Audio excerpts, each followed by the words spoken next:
And it's this one. And there will be no music playing because I'm clicked out of the window right now. But it's fine, the transition did what it needs to do.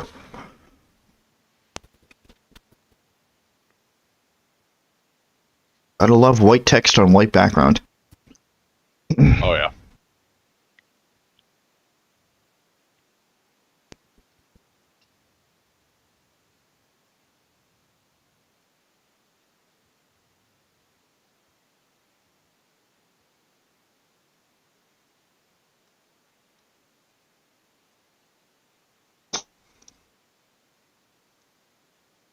It's pillars! Whoa! The silence is driving me nuts. Also, am I hearing a snapping? What is that? Snapping? Hold on.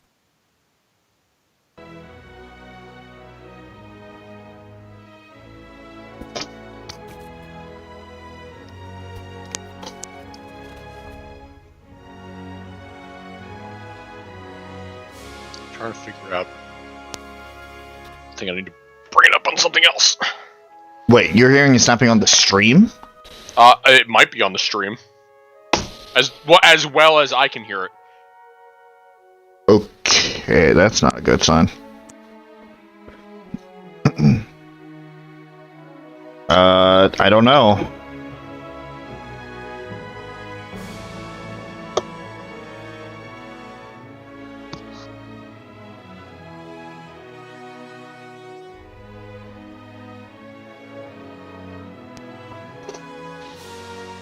Yeah, it's also on stream. Is it anywhere specific, like, at any time specifically? I think when you're talking, it occasionally happens. It's almost as if, like, you know that click that would happen if somebody would, like, mute or unmute a mic? Yeah. It sounds like that, but it's random while you're talking, it seems, or just just in general. I don't know. It's not like uniform enough to know what's. I don't fucking know. That's a new one.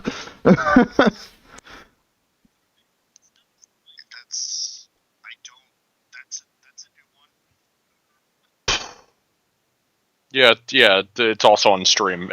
It sounds like ever so slightly different than what I'm hearing, because it sounds like snapping on my end. It sounds like mic movement on the stream's end. It kind of sounds like. That's fucking weird.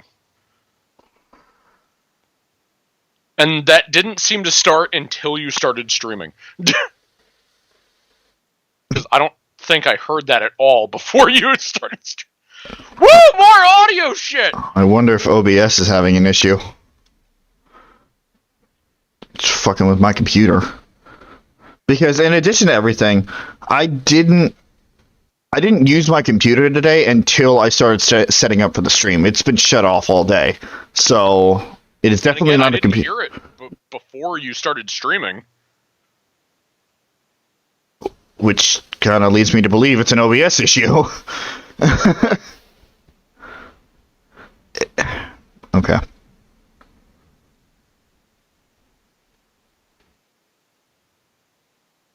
The only thing that it says it's picking up right now is the slight bit of white noise from Skype's end. Yeah, it's not doing it right now. It's not doing it right now. No, like it's very like I mean it hasn't happened for a while now. Did it just fix itself? What? I clicked out of the game. Like it wasn't uniform. Again, like I don't know specifically what it was coming from, but it seemed like I clicked out of the game and the audio from the game stopped. Click back in the game. Can I say something? I don't. This is new. Never had to deal with something like this before. I'm not hearing it. Did it just fix itself? I don't. You know what? If it did, let's just accept it for what it is. Yeah, fuck it. If you're gonna let you know, but yeah. Okay, whatever. Strange. Yeah, like I said, that's new.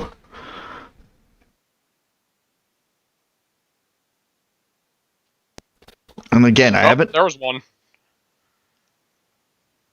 right then. Yeah, like right when I said it. Hold on. Unless it's my chair, I don't know. because I tend to move around in my chair. I don't. Yeah, it's like a weird like click popping. Last thing the deer would need. It's just like one. It's just another foreign colony. obviously it's not that sound, but I don't know how else to replicate it.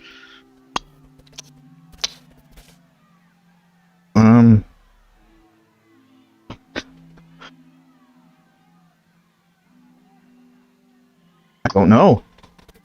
I legitimately don't know. Well, in case this is a persistent issue that we don't know how to fix, expect clicking throughout this stream. Yeah. Expect random clicking. There was one. There was one. What? I don't. Again, I don't know. It doesn't sound like it would be an external thing, like a chair or something. Mhm. Like again, it's too like I don't know how to explain it. It's too electronical. Kinda. As I said, it's like somebody's like clicking off and on like a mute button, but nothing's actually muting or anything. It's just that clicking sound, which is the closest approximation of what I can describe it sounds like. All right, hold on. I need to listen to this.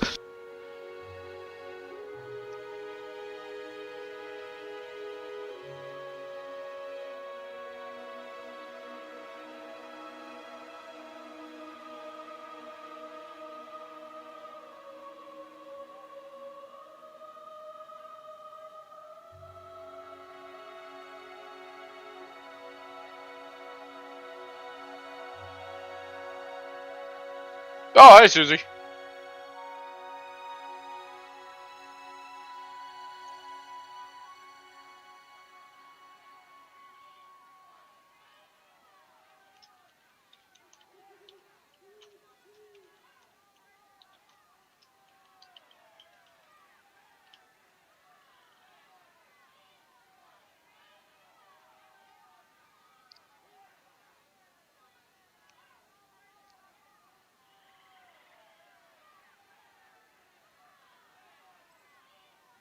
Okay, now I hear what you like. Now I hear the sound that you're talking about. Yeah. Oh, shut up, mate. All right. Oh, there's one. I put my phone down on my desk. I don't know, like. Again, it seems to mainly happen when there is speaking. Perhaps not you specifically, but just it sounds like perhaps either of us, which is really fucking weird. Is it OBS? Fucking snap at me. It is. Like maybe OBS is it's like peaking. I don't know. I have no way I could see what it is on my end, so that is entirely. Did I just hear? Did I just hear about. one? I'm. Is it a Skype issue? Oh, you want to restart the call? Maybe. Again, like I couldn't imagine that because it wasn't until you started recording that it had. Whatever. We'll just restart the call, see if it works. Yeah, sure, whatever. This is so dumb. So fucking dumb.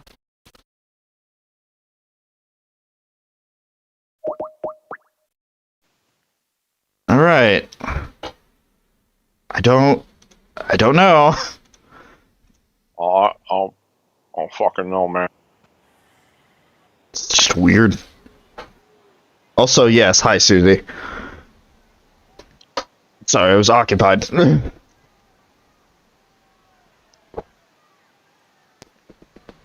Oh, there's one.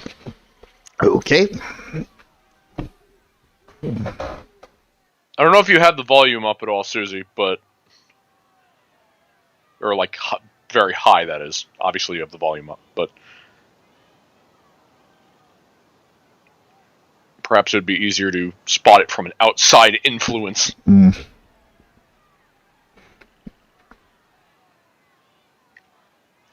So it's from either of us talking. That's what it seems. I don't fucking know. But I guess we should just go and... I don't know what else I'm just trying to think, because like it's not a mic issue. At least I certainly hope not, because we do have the same mic. So like, I don't fucking know. I have no fucking clue. Yeah, you can hear the pops. Okay.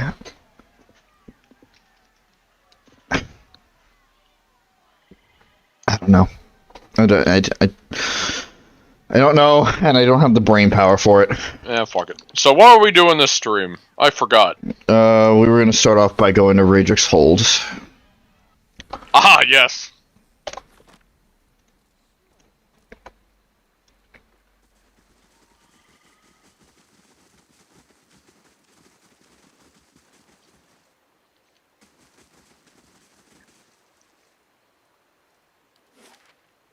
Which is...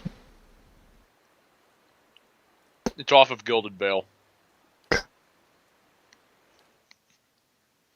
Yeah, back here. It's been a long time since we came back here. Yeah, yeah.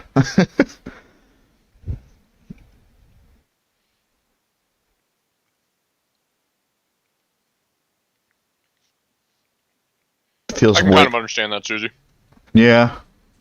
Not that I particularly feel that this week, but I understand the feeling because I could see this week being like that, if that makes sense.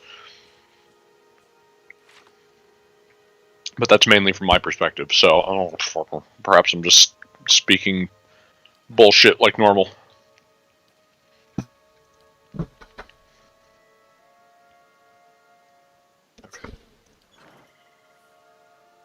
And here we see the party split down the middle to go two separate ways to the same location. Yup. Eastern Wood, is that what we're looking for? Essentially, yes. Okay. I think there's another area past that that's then Raedric's hold. So that's like the middle ground. Gotcha. Because so much has happened already this week. Yeah, I can understand that.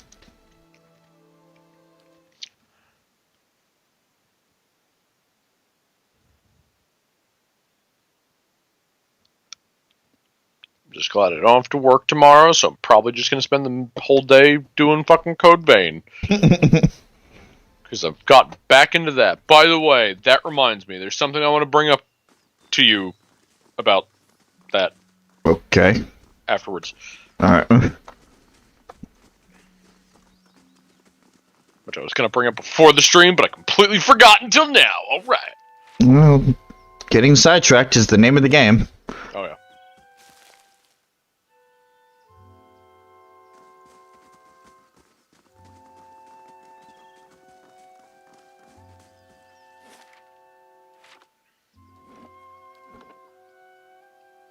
You're gonna have to do another one? Really?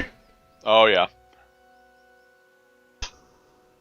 Crips. Raving customer. It was great. Hello, Levi. Hey, Levi. What do we go out over here, considering we never explore this area? Seems like another path.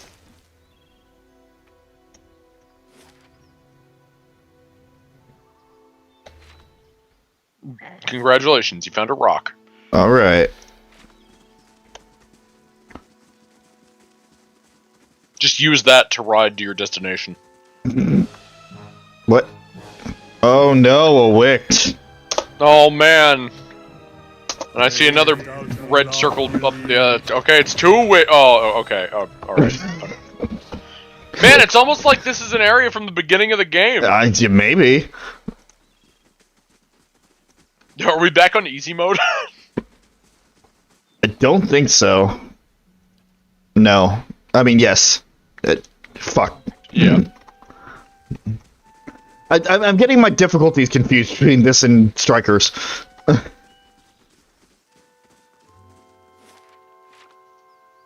Wait, I'm just- sorry, say that again?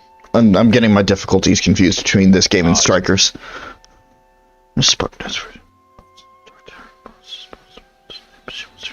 Oh. Because God forbid people higher up in the chain of command do anything.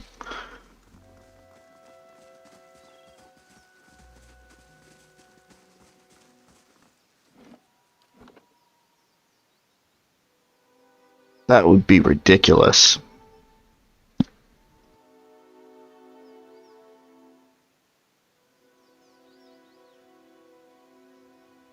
Don't you dare start getting tired now. Stop that. We just started. Yeah, exactly. Alright, short stream, here we go. Fine. I just had to deal with some bullshit on my own today, that's all. I mean, if it has to be a shorter stream, that's fine. Entirely up to you. We'll see. Hey, there it is. If there's a moment where you're just like, okay, I'm done, then that's fine. Do not to force self. That is a I lesson. like this art. I do. I also do. That is a lesson that is slowly coming to fruition. Oh yeah, that loading screen actually reminded me of the character's biography.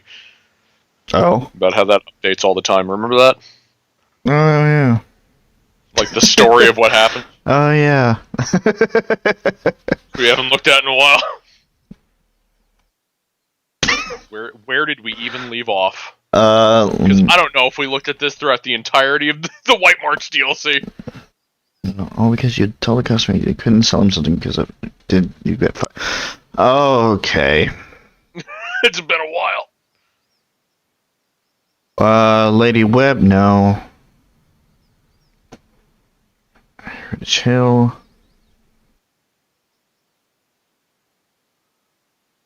We did a lot. Yeah, we did. It's almost like we're nearing the end of the game. Yeah.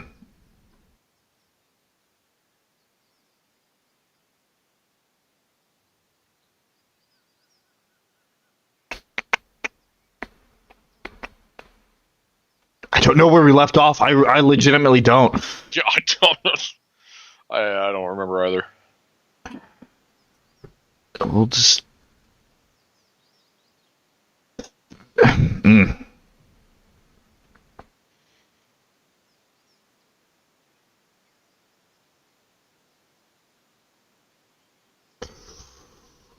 Guess we'll read after the attack on.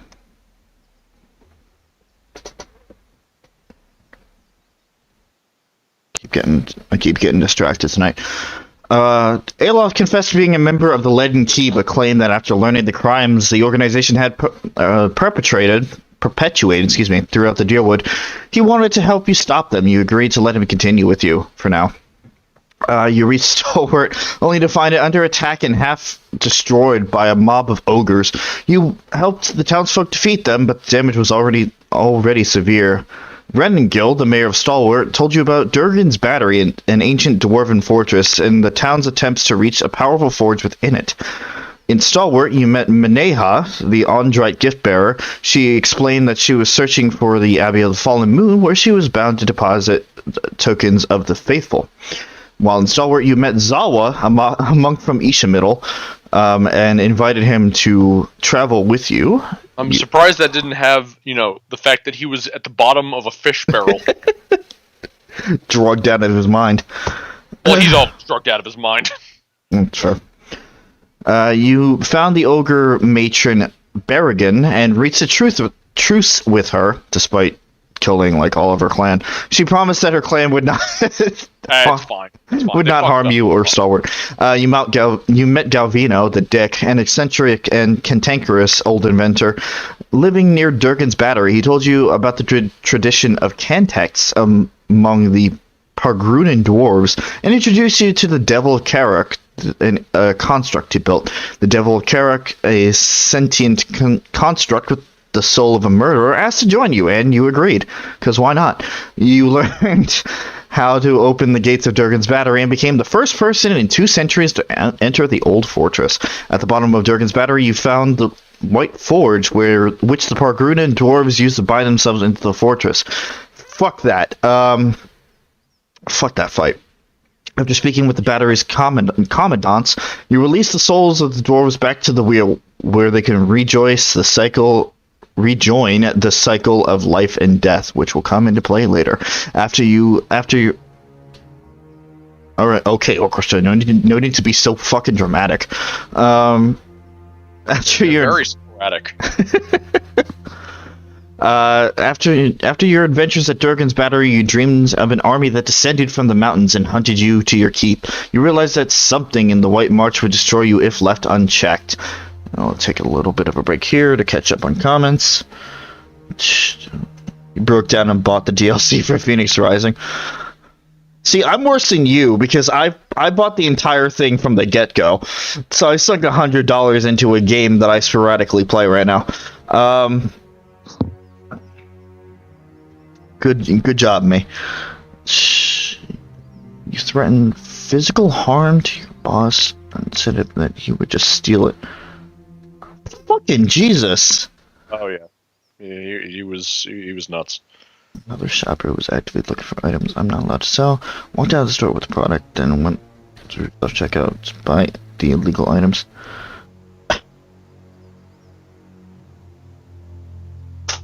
Jesus. The stupidity never ends. And that's just understating it. You learned of the Iron Flail, an armed band from Raid Saris that had built a fort near Durgan's Battery in hope of seizing the White Forge. The Devil of Karak revealed that she is still hunting for the man who took part in the purge of her village.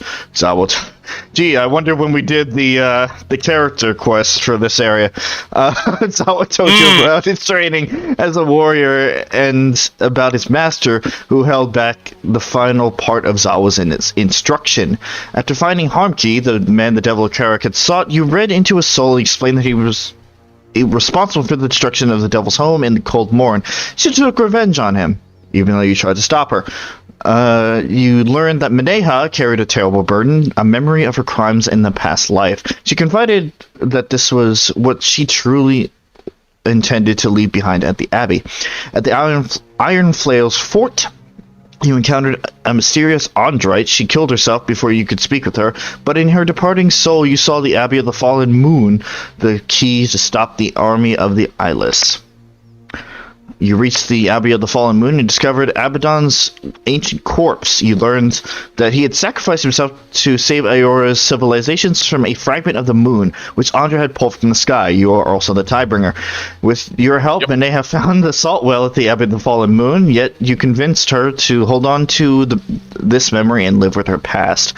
You reforged Abaddon's hammer, damn straight, with a fragment that you found among his remains. Thus armed, you were ready to face the Eyeless. You tracked the Eyeless to a hollow piece of the moon buried at Kairon's Scar. You destroyed this fragment with the Eyeless inside, ending their threat once and for all. You didn't do shit. That was that was Kana. Yeah. In the essence of the Eyeless, you recognize pieces of Abaddon, their original creator. You restored this essence to Abaddon, giving him the memory of his death and his former purpose of preservation. Preservation. I read that like 3 times wrong. You were switching the E and the R in the beginning. I was. Preservation. It's just his purpose of preservation, which is totally not going to come back to bite me in the ass. You begin to explore the extensive dungeon beneath your keep. Kana found the tablet only to learn that it had long been destroyed. Deep within the endless paths of Oddnua, you encountered an ancient and powerful dragon and agreed to aid it. You found a new host for the dragon in Fallon Road, a dragon slayer. And that was it. Having a really big stretch now. It's fine. I currently knows it. Oh boy, Suzie. Eat a bag of Swedish fish. It will help.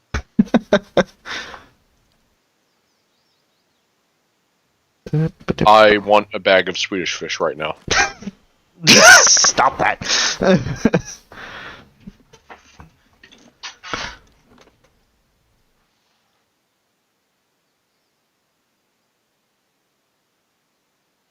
Eventually, this will load. One day. I know I just saved before entering this area, but It's fine. It's fine.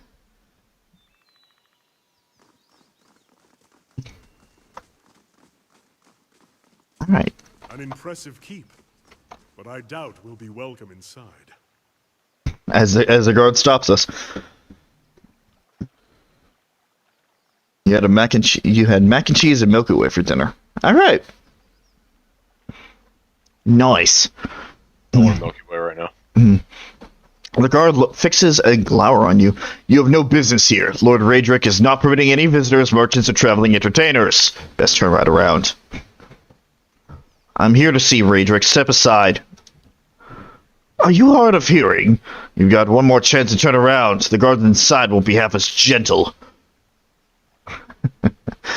You have no business here. Alright, let's try this again. Step aside or die choking on your own innards. Fuck. I love it. And I bet you that's an aggressive option. Yeah, I See, can... it's stuff like this that probably got you such a high aggressive option. Aggressive option. Aggressive reputation. I don't know what you're talking about. I totally didn't It's threaten like, oh, nothing. why do we have it so high? It's like, maybe because we keep doing the resolve checks that are just threatening death on people? Well, the problem is, it's either I threaten them or I actually kill them. No, you're right. So it's like it's a non-choice. Sussard's grim expression wavers for a moment. He looks to his comrade, signaling with a nod, and raises his weapon. Far as I can see, you've misjudged your odds, friend. Bad luck for you. And you end up fighting him anyway. Eh, You know, like how I told you how every option that I know. is a skill check does not mean it's, like, the correct one. Like, every other game is fucking, like, made you believe. Which I actually really like this. I know I've said aware. this way in the past, but I really like this. I'm aware, and then I will repeat to you what I said the other night about Parshi's character arc. About how she's adaptable and just threatening random guards that get in her way. No, about Adaptability! about how she's becoming a lot more jaded because of all the bullshit that she's had to go through. Hey, So- listen, I'm never gonna say no to creative threats. I live for that shit. Like she started off very personable and whatever else, but the more she went through it, the more she's like, I don't have the patience for this. Anyway, kill him. That's a nice bow you have there.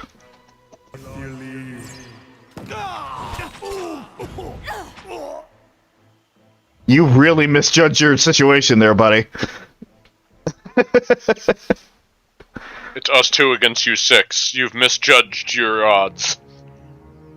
And we're going to die now. Because we're clearly outmatched. But we're gonna try to fight you anyway.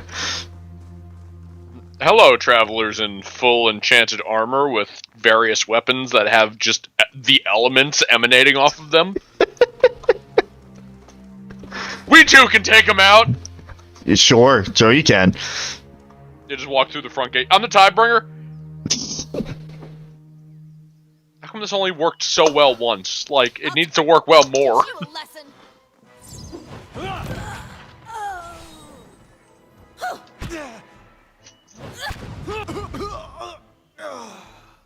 Oh man, that guy didn't notice his friends die. That's a shame.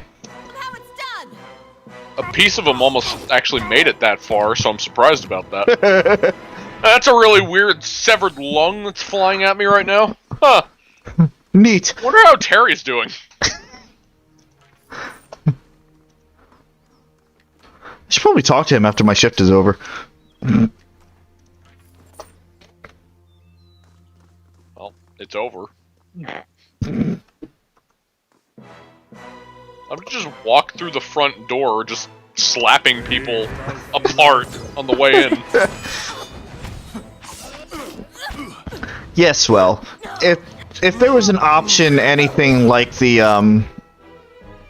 other camp where we could like sneak through and thanks, Kana. where we can sneak through and then talk to Raedric, and you know, and it's like, oh, you didn't kill all my guards. Fine, I'll listen to you.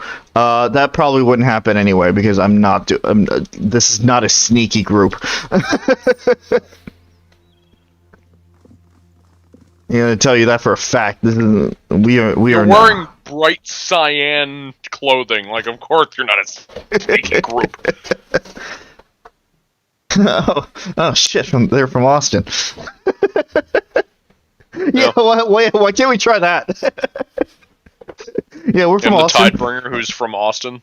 Yeah. Oh shit. Okay, good luck, Suzie. Bye, Suzie.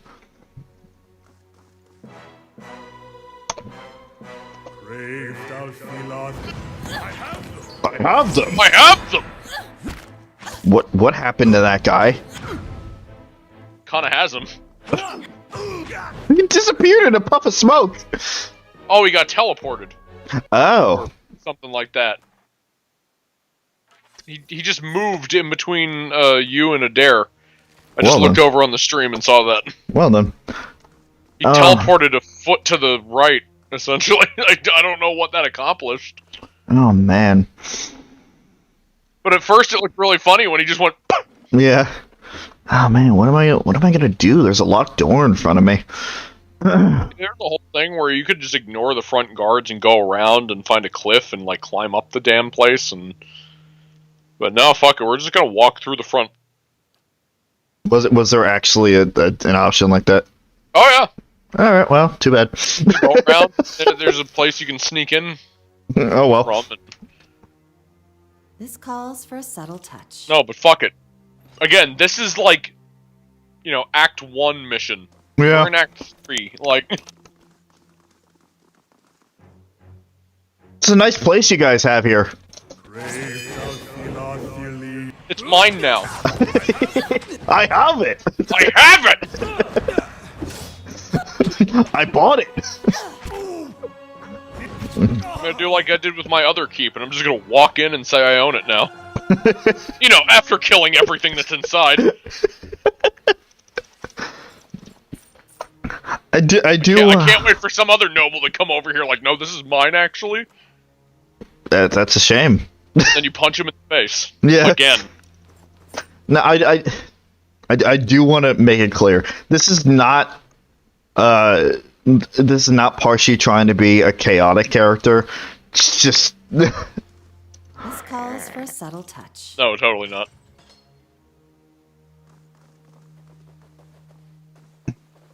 To be fair, that's how Special Cadus happened. You're right. It's like you stopped role-playing and just went, fuck it. And look what happened. He became a fucking special character for the ages. Yeah, he's major chaotic neutral. Mm-hmm. Meanwhile, regular Cadus is in the void there somewhere. Yeah, regular Cadus, who's an actual evil character, but I promise you that Special Cadus is a lot more destructive. Oh, yeah. That's her approach. Nice chair, it's mine now. That's her approach. Flanked by a host of guards, all of whom regard you with mute hostility. Oh, that sucks. Lord Raedric, sneeze and half of this building will fall down. The seventh observes you from his throne, clad in ornate plate. His eyes have a hollow quality, and there's a pallor to the man's gaunt face that leaves his features showing stark against his dark and unkempt hair. There's a dagger discarded upon one stone arm of the throne. A thin crimson rivulet worms its way down from the blade and passes Raedric's fingers, even as he leans forward to regard you with a piercing gaze. Thought he'd better be looking, even with all the inbreed. Wait, excuse me. Thought he'd be better looking, even with all the inbreeding. Though his face is calm, you notice Adair's hands straying towards his weapon as though with a mind of its own. Adair! You only kill when I tell you to. Kill now! It seems I have you to thank for the chaos spreading through my keep. I have expected some invading army. It is unlike Kolsch to hire mercenaries, or foreigners for that matter. and you are not one of mine. So I cannot accuse you of treason. Ha! Diplomatic immunity! His fingers close loosely around the pommel of the dagger, as if to ascertain if it's still there, and then flinches away. Perhaps he ought to have considered such tactics sooner. You made short work of my guards. They were good and loyal servants, loyal to my coin, if not to me. They deserved a better fate than you gave them. What has my cousin promised you? Some grand reward? If he had any resources to his name, he would not covet mine. And if he had any honor in him, he would not have tried this here, now, when I have lost so much. Listen, you're no pillar of fucking purity yourself there, buddy. It's very true. Also, do you even remember who Kalsk is? He's the guy that came up to us to begin this in the first place. Just making sure.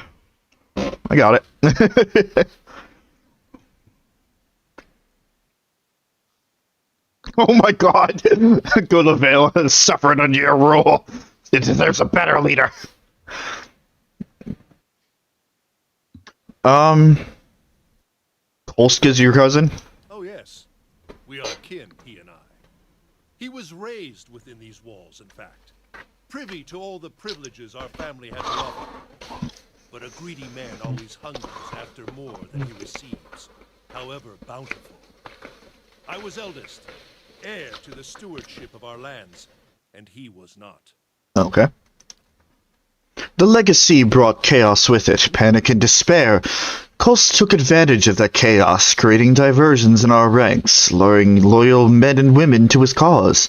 Good men, good women. Raedric's gaze goes distant for a moment, and then he glances at you and his lip curls.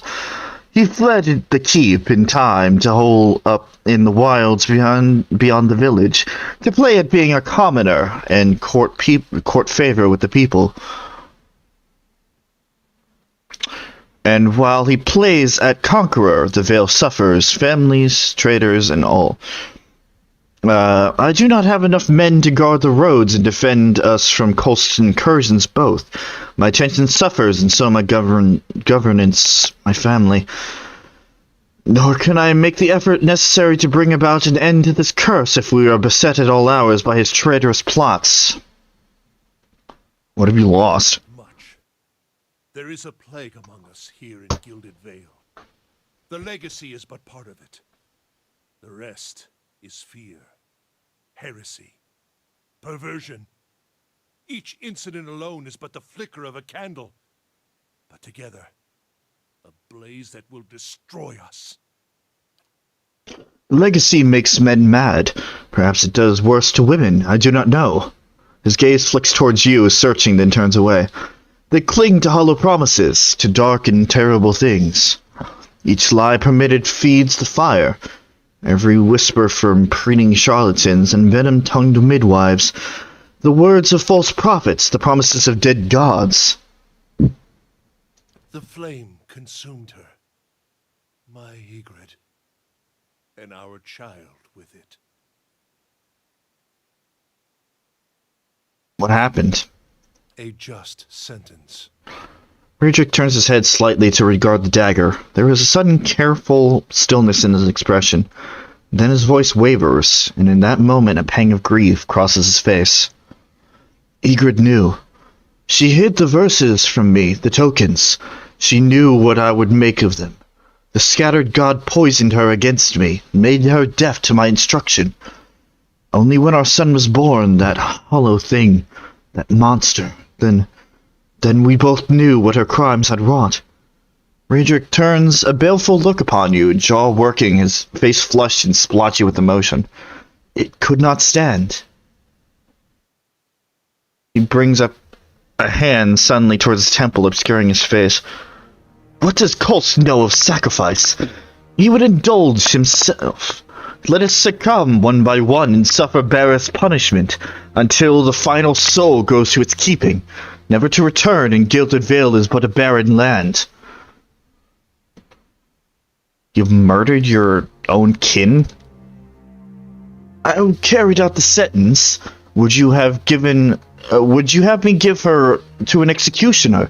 In the Deerwood, we see to our own justice. And that thing, that silent aberration, was not alive to kill. Keep your recriminations, trespasser. I've done my duty.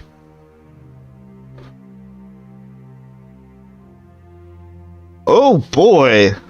Well, if I didn't have a reason before, I think I found one. Yeah, Coast didn't send me, by the way. He told me about it, but I didn't really go right away. I came here of my own volition. It's kind of true, actually. Did he not? Or do you throw his name at my feet to spare yourself? He's counting on you all the same. A distraction at least, and an able killer at best, so long as he can use your presence to his advantage. He relishes such opportunities, striking where he can from the shadows. Kosk lacks the strength to see the matter done, so he relies upon stronger allies. You are a pawn in Kolsch's designs, and he is Kolsch. Keep saying his name wrong. for a reason. I wonder if you understand what it is you do, or what you might accomplish if you were better informed. You have proven your competence in your way, and had I such an ally, we might together put an end to Gilded Vale's woes, lift the curse once and for all, and in doing so, return us to a life where such strict measures are not necessary. Oh. Okay. So there's another side to this. So I'm still pissed at him for what he did. I don't care which one of us is on throat as long as I get paid. I mean, Okay. I'd like to know more about the Raedrics. Raedrics. It is but I alone now, but the Raedric name was birthed in glory. We have been stewards of the Gilded Vale for generations. Its people look to us for still for guidance and protection, first from the excesses of the Empire, and now from what dangers the Deerwood holds. I have inherited that duty, but by my title, so long as I am Thane, I will permit no threat against our lands, be they mortal or spiritual in nature. What happened to the Gilded Vale? The legacy. Shortly after the death of the scattered god, Waidwin's legacy fell upon our lands, and despair came with it. How could it not, when the curse took our children, our hope from us? I knew that Bareth would not allow such cruelties, not unless we had lost his favor. And some in the village cling yet to a false faith, worshipping a dead god. They revere him in secret, even knowing what it brings upon us. My own wife.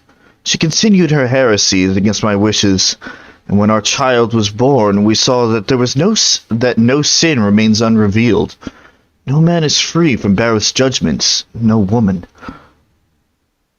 I will do what I must to ensure that we do not stray again from the path, but it has taken time to root out the last of these cultists within our village, time Kolsch used to gather his forces.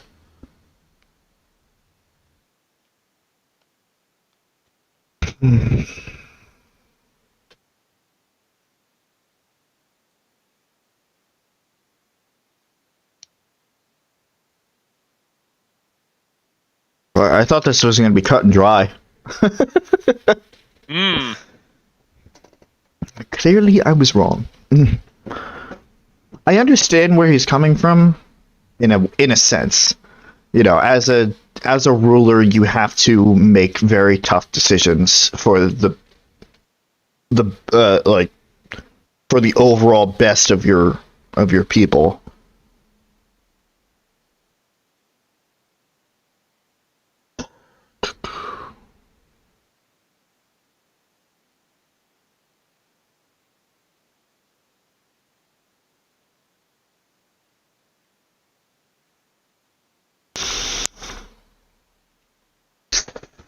And to be fair, Kolsch did try to use me.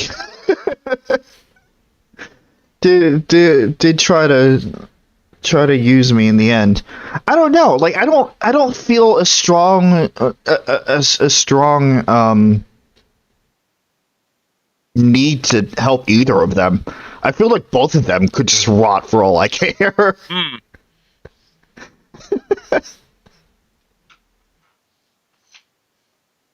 I guess now is just the question of what's the lesser of two evils.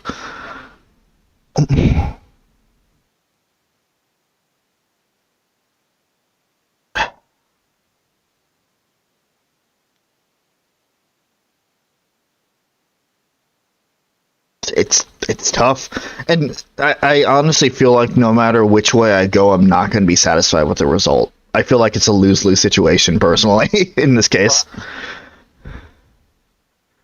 Only one way to find out. Yeah. But what would you do? I know, and that's what I'm trying to figure out. I know, and I'm enjoying every second of it. I love when you're conflicted. Like this motherfucker killed his wife and child, and multiple of his people for being Hollowborn. Which, I mean, as we've learned, being Hollowborn is not a peaceful existence.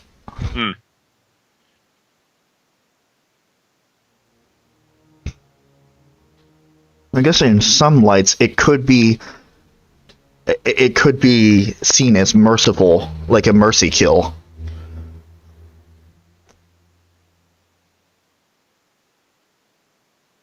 I don't have enough information on Kolsch either. Like what his actual intentions are. Right. Even if you did ask him of any, it's been so long. Yeah. But I didn't. I'm just like, I don't have time for this right now. Leave me alone. Yeah, that is true. And now I regret it. Because you weren't even sure if you'd do this quest. Exactly.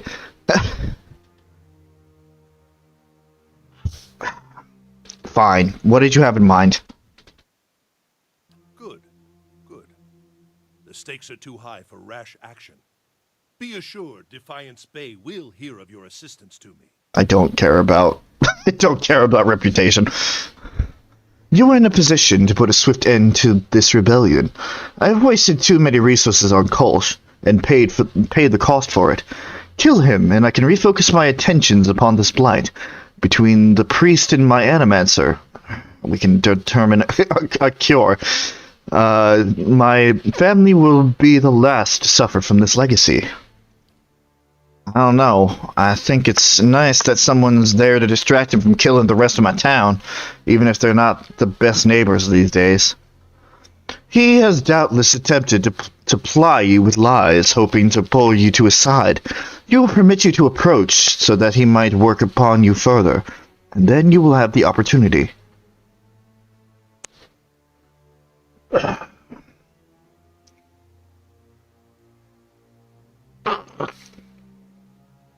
I get one last opportunity. Here's the choice. Yeah.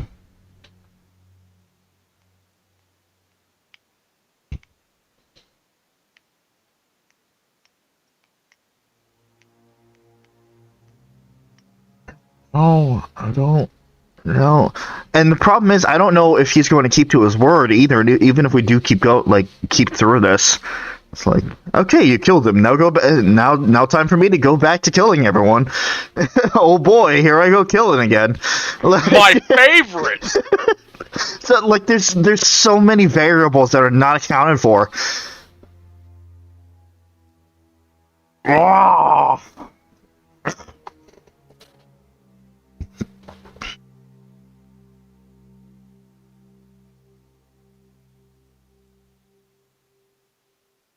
Yeah, I'm not convinced. Even with everything, I'm not convinced. So be it. May the twinned god take pity upon your splintered soul, and scatter it to the winds. Here we go. There we go.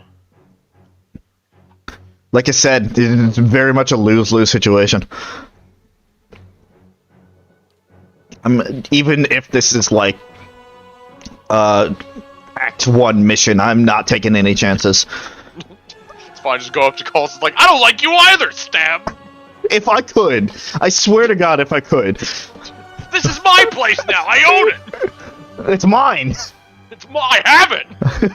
It's mine. The castle is mine. Fine. Another throne to add to my collection.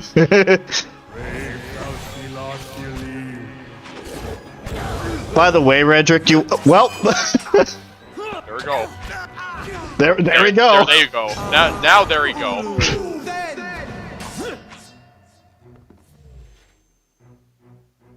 Woo! Early game missions. Oh man, look at these weapons I could have...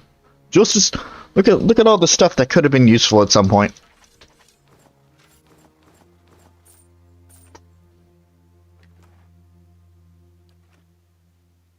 Bitch, why did you glow? Yeah, I was just wondering the same thing. How dare you! Stab him again! Alright. I love how they're all naked. Yeah, there's just a bunch of naked people. We heard that you had moved against the keep, and yet we have arrived too late, but a moment earlier, and I would have heard his dying breath. No matter. It is done, the tyrant is dead, and our village is free to move into a greater future. Gathbin owes you a great debt. I owe you a great debt. You have accomplished what I could not. Take what rewards you cared to from Raedric's vaults. You have earned them twice over. There's much to do. We must send word to the Earl, of course, revoke the cruel laws Raedric has instated. But do not think we will forget your assistance. You have brought about a great change. Take pride. Everyone will remember this moment. Come, men, clear these bodies from the hall.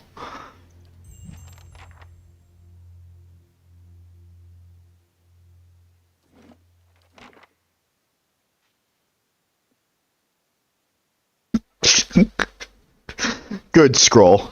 Lord of a Lord of a Actually, it's bar. The R is still there. Ah, darn it. Lord of a bar, yeah! Wait, Sagani's main quest?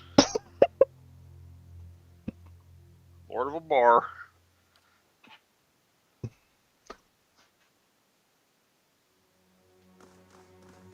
So is he just on the throne now?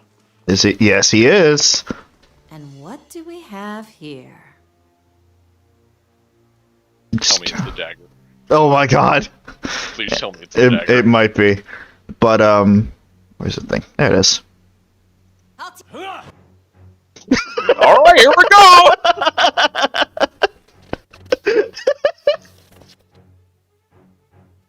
I said if I could. I mean, yeah, you're following through. And I was actually going to jokingly make mention of that. It's like, yeah, no, there's still the attack button down there, but I'm glad you remembered.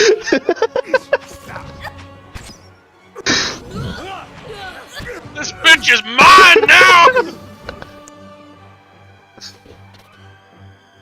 Fuck both of you. All of you die. I love the fact that the whole time you never did this because you're like, none of this is associated with me. Like, I have no part in this, and then you finally get around to doing it, it's like, fuck you, everyone died! You wanted my help? I'm in this bitch now! Now there's even more naked people in the throne room!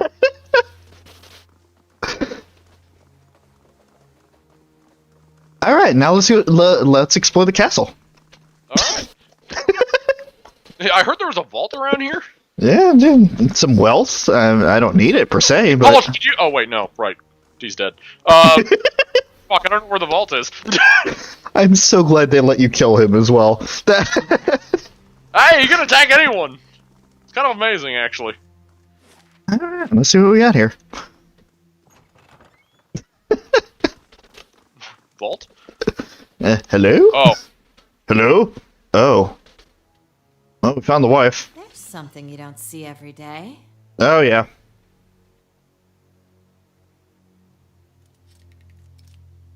So on that. Ring of Overseeing. Nah. And a scroll.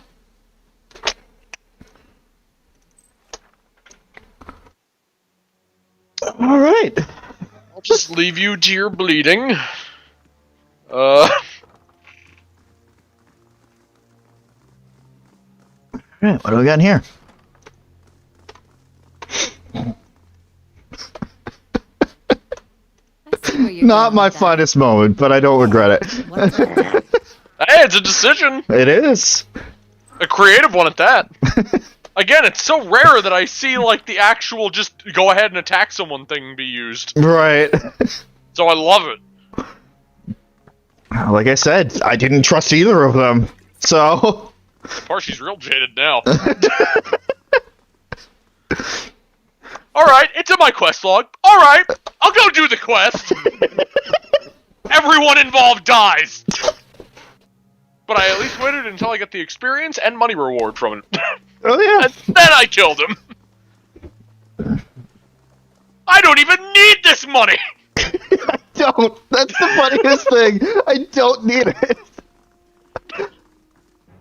You probably won't even need what's in the vault anyway. Oh. Probably gonna be a basic greatsword and a scroll of like the minor magic missile.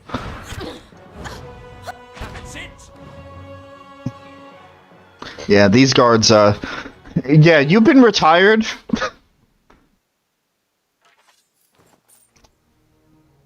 You don't have anybody to serve anymore. I hope I find a map that leads me to another hold at this point. There's some excess frustration I need to get out of my system. They're all mine. Stealing from who? I own this bitch now. See, now that I understand the mechanics of this game a little bit better. Yes!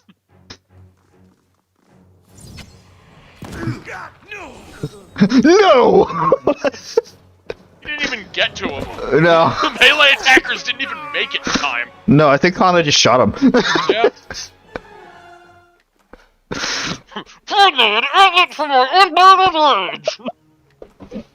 And then there's Durance. All of this party is just so pent up. Dare look back, I think we've just become a band of marauders. We're just murder hobos. It's fine. It's like has all the grace from this party just left and looks over at Grieving Mother and she's beating a corpse to death with her belt. Just smashing at a dude's head in with a bell.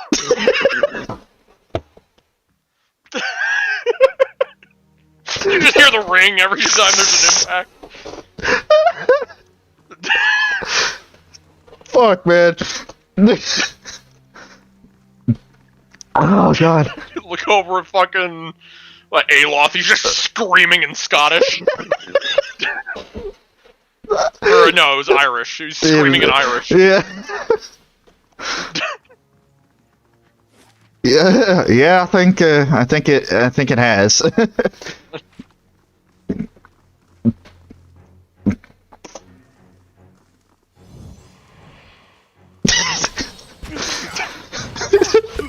Don't ignore me. I'm amazed he got that exhale out as he just exploded into meat chunks. Who's gonna get to him first?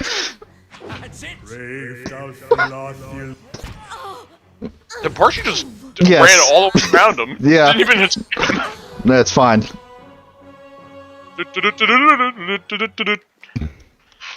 I meant to do a different song, but it came out It's fine.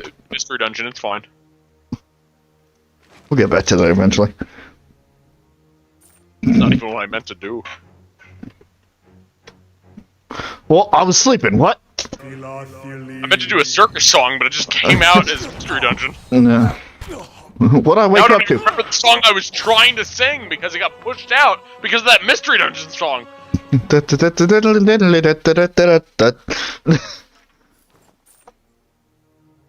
Alright. Fuck, now this is bothering me. Oh man, look at all this armor and money and who cares? I don't need a single bit of it. Anything over here? Oh yes there is. Grieving Mother, go get it. Back in town, it's like, I haven't heard anything from, the person that rules these lands in a while. Maybe we should check out the keep and walk in. Why are there so many naked dead bodies? There's a lot of naked dead bodies. Woof. We're just gonna fast mode this. It's fine. No threats.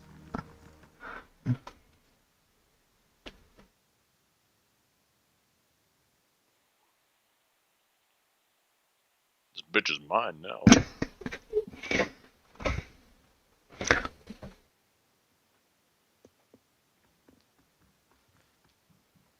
Oh my! Boy, did that guy regret fucking hiring you. Yeah, didn't he? Fine quarterstaff and some clothes. And then we got some more clothes. Priest of Varys robe. Mm. All these things we're just gonna ignore. This is a very impressive hold you got here. Sorry, this is a very impressive hold I have here. Welcome to the Cadnua Part 2. Alof, please.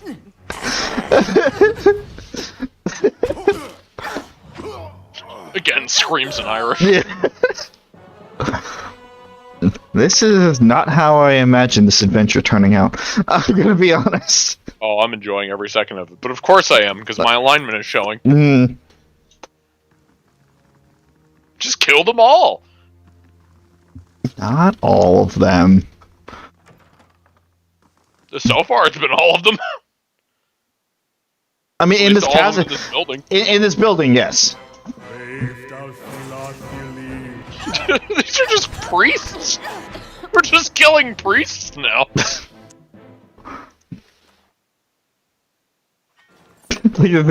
Like Parchi gets back to Cadnua, she's covered in blood. Just What happened with you guys? We finally went to Raedric's hold. What happened? Yes. yeah, what? Yes. I completed the quest. What did you do? Everything that I possibly could. Oh god, I got your gift. I can't believe someone actually wrote down that type of thing on parchment. I left something for you in the chapel. Careful not to go digging in the wrong skull again. What the fuck? We've dug through a lot of skulls so far. Yeah. High regret. He's just eating like he's just like chewing on a skull.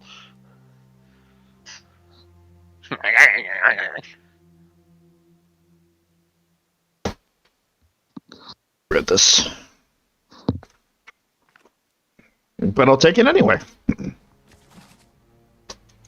Why not? There's endless amounts of inventory space.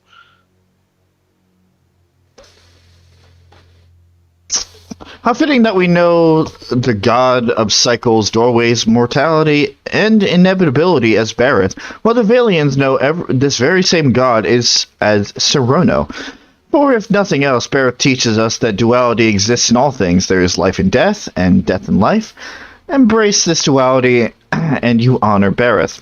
Oh yeah, I embrace it all right. Yeah. In the ruins, Glonfoth. In the ruins. Okay, yeah. Bareth is depicted in the form of two semi-skeletal figures, one male, one female. Bunin,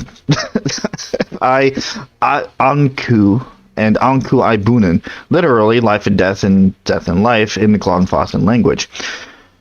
Male and female, inside and outside, life and death. We often think of Bareth by imagining two sides of a coin or two end points of a journey. It is said that Bareth has the most petitioners. What? Yeah, has the most petitioners of every god, and this likely true. Who amongst us has not prayed for the cycle to hiccup? Who has not, in a moment of sadness, yelled at Bareth to make an exception for our fallen loved ones? Bareth may not rescue our loved ones, but it answers our prayers in its own divine way. Bareth is the god that makes life end in death, and is also the god that makes death end in life. Bareth Serono, Bunin Anku, Ibunin, whichever of the many names you will prefer to use, deserves our prayers, for it has given us the promise of life's eternal reward.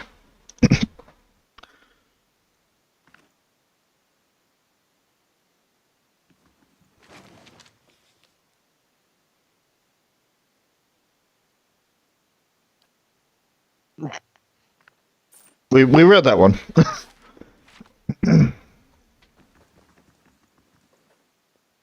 I see where you're going with Just that. gonna unlock that. Everything in here is mine. Oh, it's just a hallway. Everything in here is mine anyway. This hallway is mine. I'm actually pretty sure this is the way to sneak in. Ah.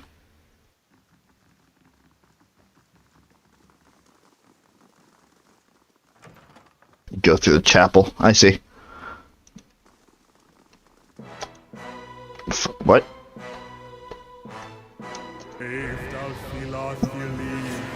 Oh. Oh god, everyone's stuck in the doorway. Move. Well.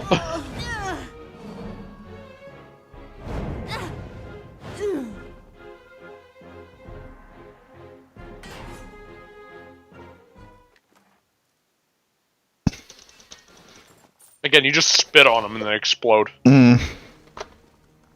So, this is a big place, and I really don't think we're gonna find anything useful in here. I'm gonna be honest. Yeah, that's fair. Just go. Again, all the stuff you're getting is like early game shit. Yeah. So.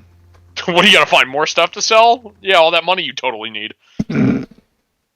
It's either that or you just find more money. Oh yeah, all that money you'll totally need.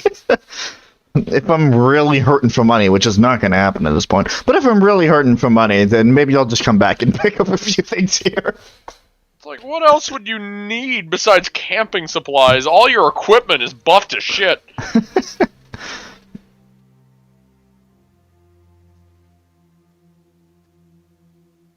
Alright, quest over. Da-na-na-na-na-na-na-na.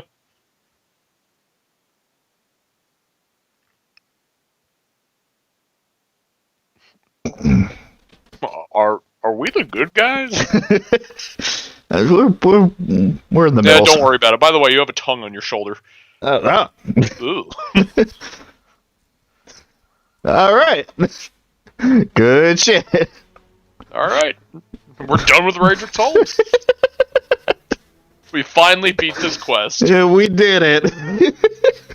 This quest that we felt no fucking strong feelings towards. As we were just kind of thrust in the middle of this conflict between two people, and we killed them both.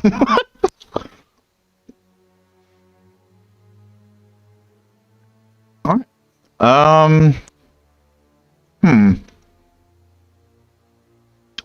I feel like we're good to go.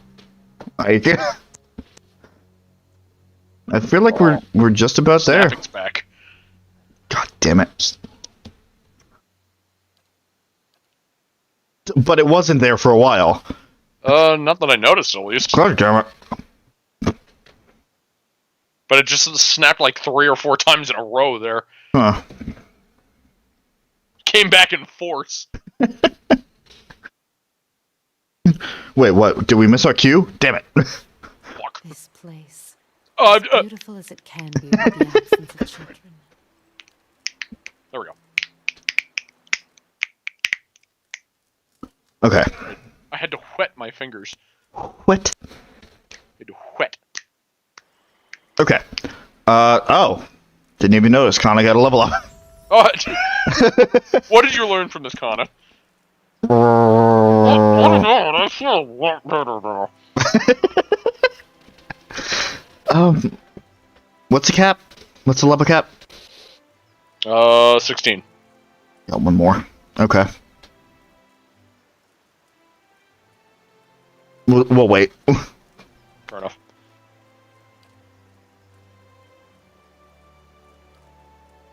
Canter increases all allies' accuracy and damage against all enemies of beast type. Nah, that's specific.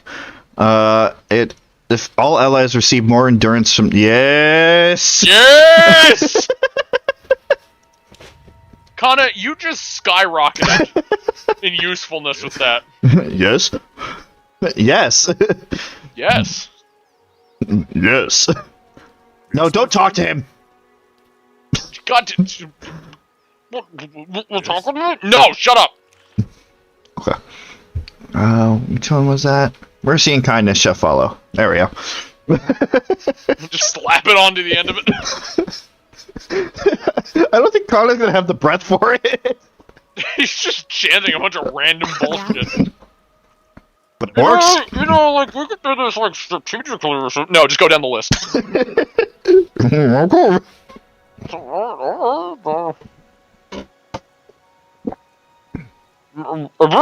A bit long-winded, don't you think? That's your problem, not mine. You're looking like a real dick. I mean, you're already a piece of shit, but, like, really. Okay. Oh boy, is it time?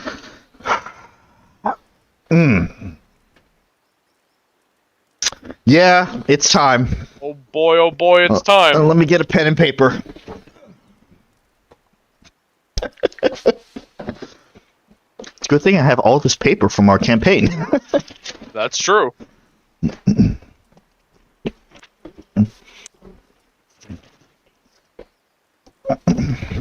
Besides, I need something to calm down the fucking murderous mindset that I had before we start going any further. That is very true. It's an isolated So, incident. Grieving Mother, you wanted to die? Talk, you wanted to talk? Perhaps you look... I want to see what... At least the first question she asked, so I have an idea of what I'm looking for. Mixture of curiosity and fear. Okay. Did you see in my memories? Excuse me. Hear you speak of them. Okay, there's a silence. I'll read through this again at some point. Tell me what you saw. Show me what you saw. Where were you? Where was I? Okay.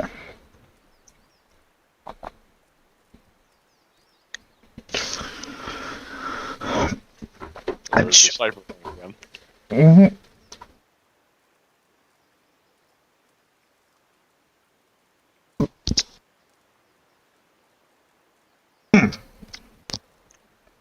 Fucking French fry run went down the wrong pipe. So it was a plateau. I do remember that. The stone of the plateau. Its color. Tell me its color.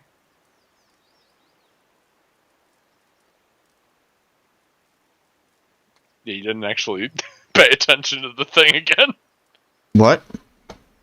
Because I believe you had to, read back through all that stuff that you skipped over. No, I know. The first answer was correct. I do remember that it was a plateau. I wanted to know where I got it wrong. Got stuck. Okay. Plateau color. Got it. I see. The questions. I want to peer into your memories again. Your vision gives way to waves of feeling, while you feel the jagged marks of violence you passed before. Violence you passed before. This time the path is easier. There's no resistance, and you set about casually harnessing her memories, focusing on the one you seek. There is a slow rush of warmth, and your thoughts enter as before, circling the memory you shared when you first met. And suddenly...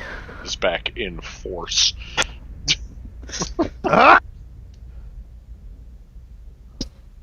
Fuck.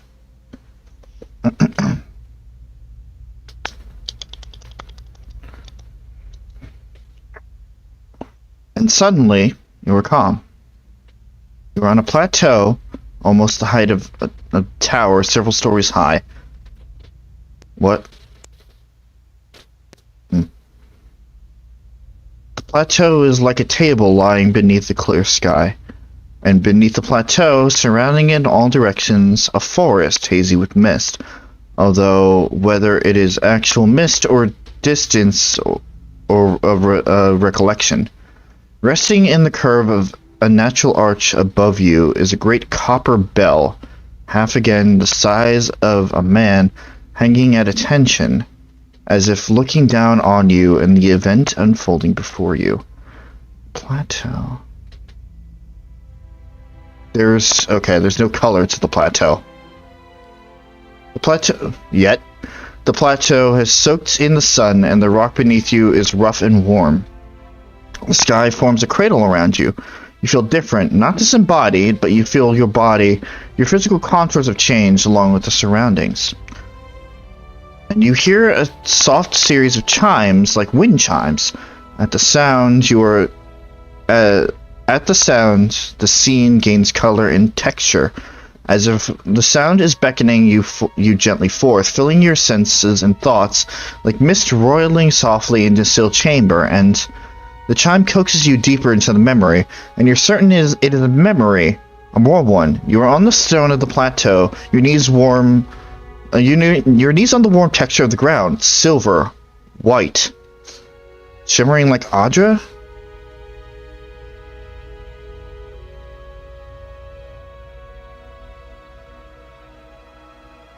The plateau is formed of it.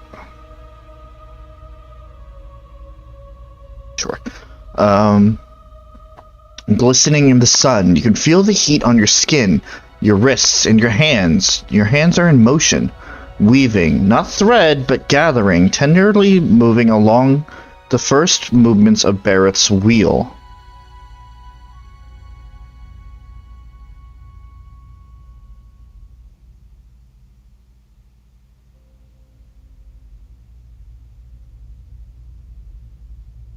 Your hands are wet.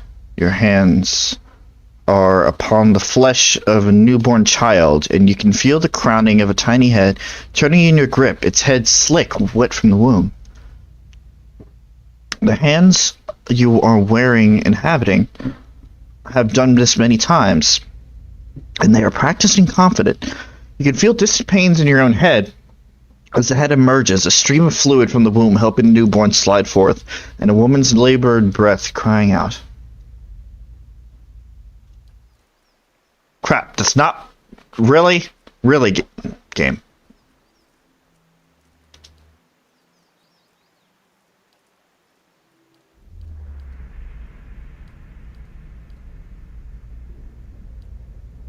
As your hands move, you hear the sound of chimes clear cutting through the haze of memory. You cannot see where they are coming from, but they are close, and they are meant as a comfort of that you're certain. And coached by your hands, every movement causing the chimes to sound again. Almost eagerly, the child comes forth, as it does, your hands are in motion, weaving, moving along the length of a soft, wet rope. No, an umbilical cord. From the legs of the naked woman before you. You are holding a small child, still wet from the womb. Before you, the child cries out. Its cry full of life, full of soul, the ringing of chimes echoing in its thoughts, filling it with its welcome. The soul is blurred at the edges, as if you are viewing a soul from within a soul, but it is there. It is alive. The woman before you is weeping, and at her first cry, her hands are reached out for it. You surrender the child to her, something you have done many times before. As your hands move, the chimes echo in the movement, and you realize the chimes are hanging from cords on your wrists.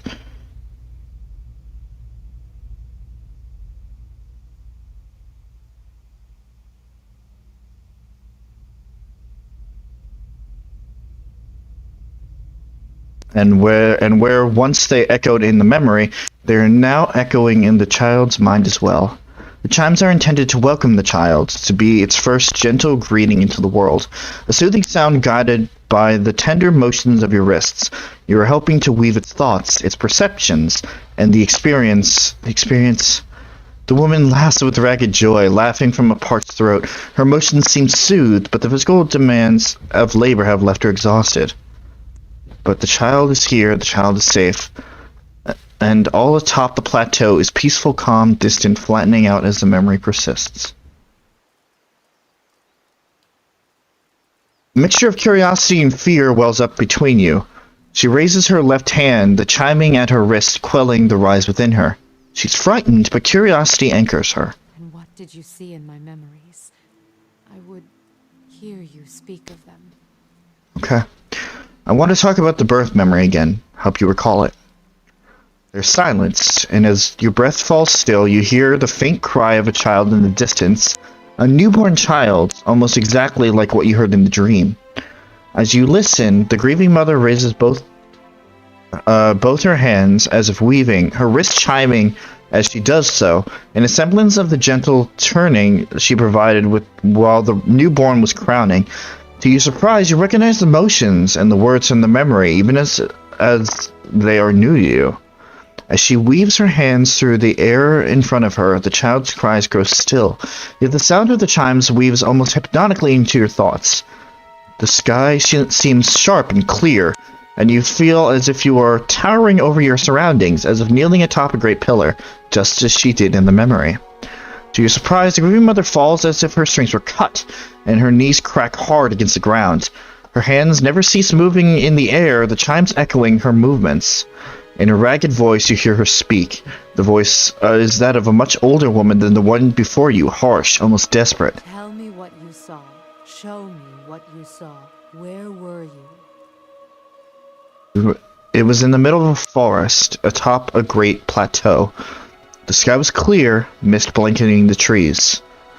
As she kneels before you on the ground, she whispers to you, hoarsely and even fainter with the distance between you. The stone of the plateau. Its color. Tell me its color. It was silver Audra, its surface warmed by the sun. As you watch, her hands rise before her. She clasps them, then cups them, as if feeling them for the first time. She stares down into the cradle of her hands, and the chimes sound once more, twice. Chimes sound once, twice, as they swing with the movement. And what did these hands hold? A newborn child. There is a sudden intake of breath, and then a release. Her eyes blur closed, forming into slits, but in the brief glimpse you have of her changing expression, the rippling pain in her features seems to have soothed. She swallows once, twice, then you feel her once again in your thoughts, the rasping husk of her voice swallowed and drawn within her. It was the birthing bell you saw. They were surprised, So long. Have I forgotten so much? followed by a rising horror swirling beneath the words. With the words comes a river of impulses, thoughts, as if loosed from a breaking dam, and as your mind wraps the impulses into words, you realize it is her muscles and her hardened thoughts relaxing and breathing again. There is such an intensity you almost want to step back from the flow, but you find the wave of impulses causing questions to float to the surface. Among them is a name, Watcher. What is the birthing bell? It is a plateau formed of the spirit stone Audra. At its top is set a great bell, cradled in the reaching arm of the plateau. It stirs in the wind, and it sounds for leagues when struck by kith hands. In distant times, the great bell served as a Glanfathan watchtower, perhaps. Why they abandoned it, I do not know. Other men came in time, settlers, and claimed the tower as their own. I, in turn, claimed it from them. The pillar became a cradle where I could draw new souls into the world. In your memory, were you helping the woman give birth? Yes. Yet, I believe you only saw a small part of the birthing ritual. It is not all in a moment, nor in a day. It is a journey of many years between the child, the mother, and I. There was much I could do to aid the mother. Some sought the physical comforts of ritual to steady their thoughts, even Audra from the bell. Others would seek advice, words of counsel for the days ahead. I was able to provide draughts, tinctures, and a reading of the child's spirit, all to strengthen the mother. Tell me about the birthing ritual. The ritual was One of many steps. It took many tens of years to carve them, but always the child's thoughts were there to guide me, from the moment it began to awaken, to the 3 seasons within the mother, to the birthing day, and the years to follow. The child's thoughts, that is where it began. The expectant mother, I could often sense her thoughts, and those of her child, before she could. I would soothe her, free her from the panic of questions.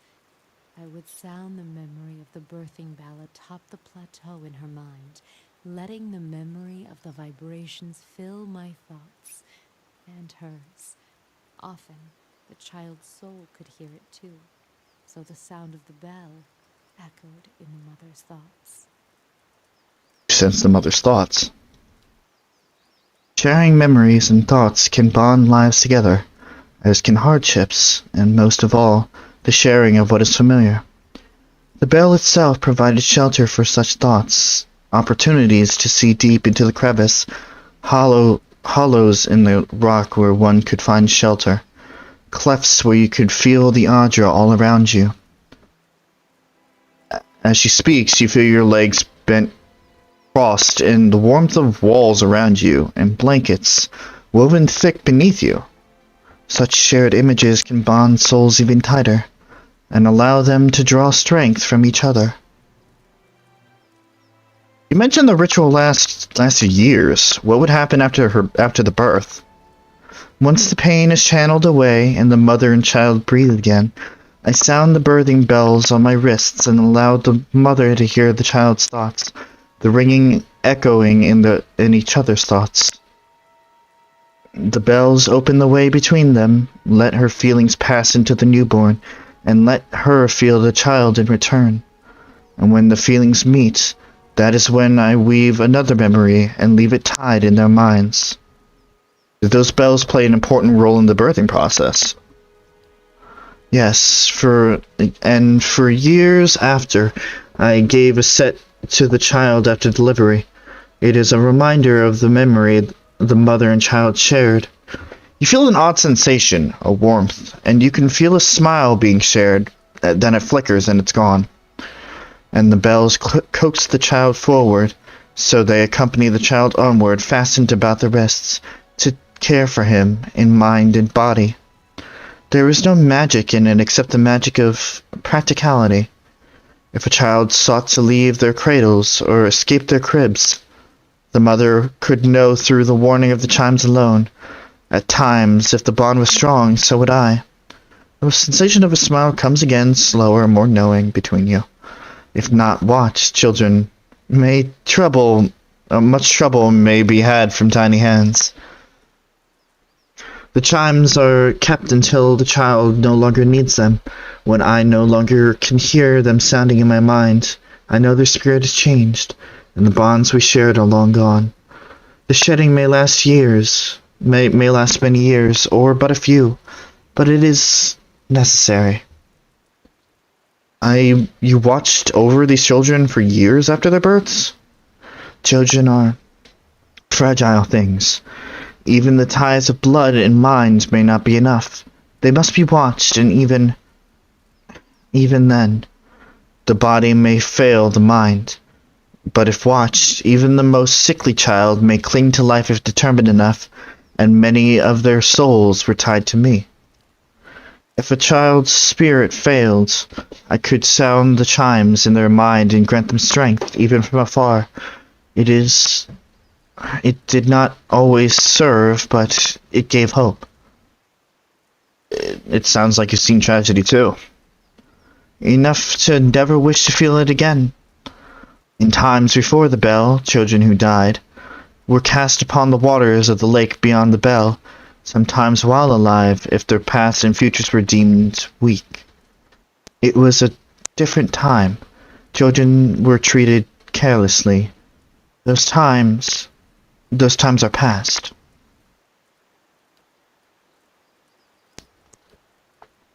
Ask what you will. I will provide what answers I can. Why would you give a telling of the child's spirit? Many would come seeking their child's future, or a reading into the child's past, the lives its soul is said to have lived. There is a slow chill, and for a moment, it seems as if she's going to fade from your vision, as if she can't bear to be seen, and there's a spike of fear or alarm. Such things are not mine to see. I meant no offense. Oddly enough, it feels as if she's not speaking to you. It feels as if she's speaking to an audience. The air takes on a curious edge, a chill, which persists for a sharp moment, then fades into a dull fear. You feel the word Watcher resounding in her mind. You're frightened. Something about Watchers. As the thought of Watchers crosses your mind, you feel a sharp pain, stabbing, and the sudden burn of lashes across your back and shoulder, and then it is gone. And you feel the grieving mother before you, silent, almost fearful and wary. I was something else, but because the title Watcher was cast on me, the word carried a weight I had neither earned nor deserved. The world seems filled with such titles. They distract, I think, from the actions of the person, from their strengths.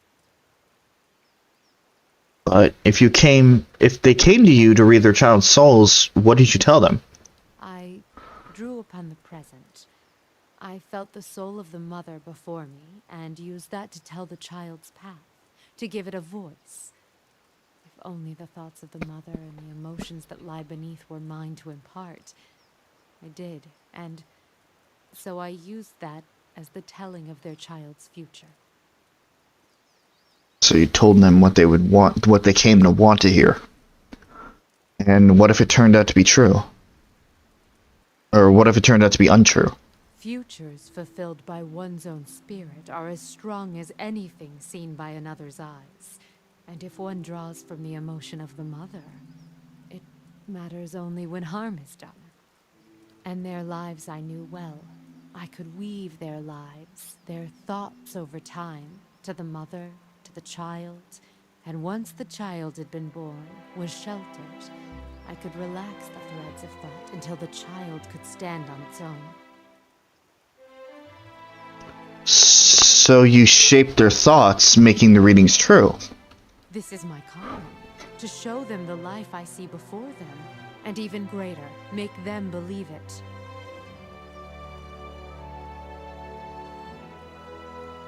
That's not what a Watcher does. We do not shape minds, we see them as they are. Even the most strongly worded tells may not be enough to save a child and allow it to be born. If I have the strength to strip away the stem of a mother's spite to expose kindness, weave nurturing from disdain and neglect, then that is my calling. And with the weight of Watcher behind my thoughts, these tells gain strength. Strength I never possessed on my own. They believed. And what they believed became the truth. With each child that was set upon that path, the title of Watcher became stronger. You must understand, without such weight upon my words, many lives would have been lost, drowned, cast in the lake beyond the bell. Now the trail to the lake is lost and reclaimed by the forest, as was meant. A Watcher was not there to look over us, but it was a Watcher that saved them. And with a Watcher's strength, children were born, were cared for, and grew strong.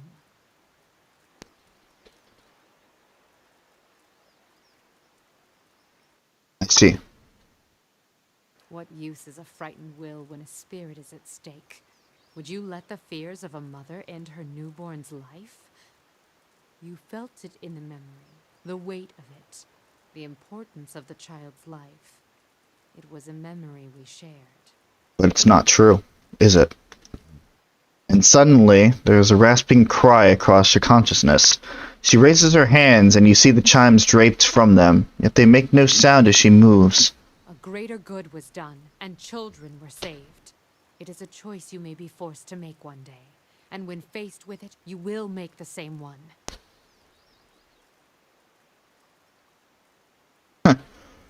When that happens, I'll be making my own choice. This choice is not yours to make, Watcher. You will do as the world needs, as its children need. It is greater than you, and your twist of sight. I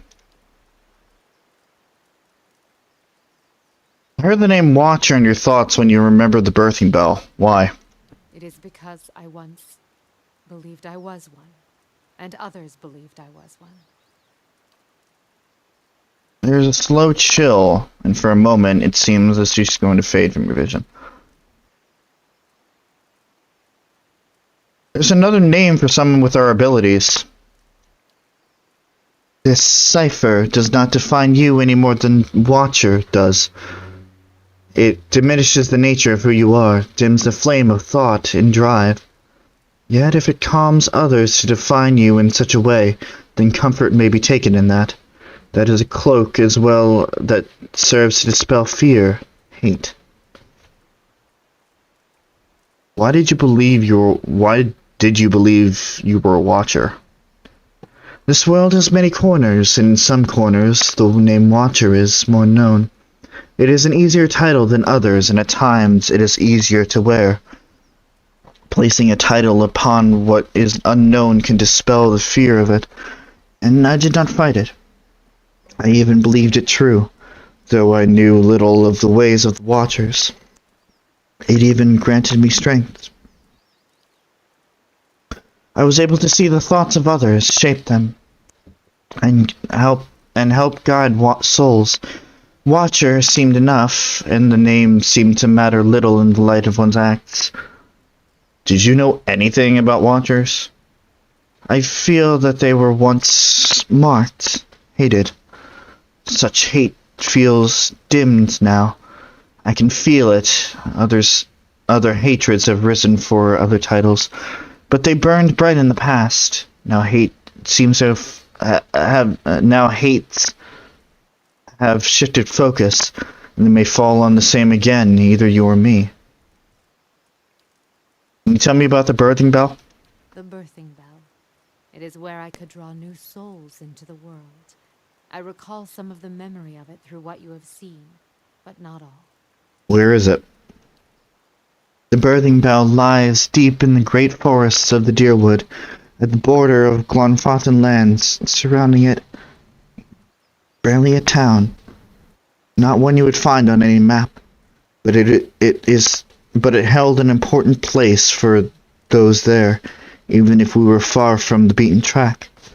Small families, tied like a knot, joined at the wrists in mind and thought. All were welcome, all had purpose.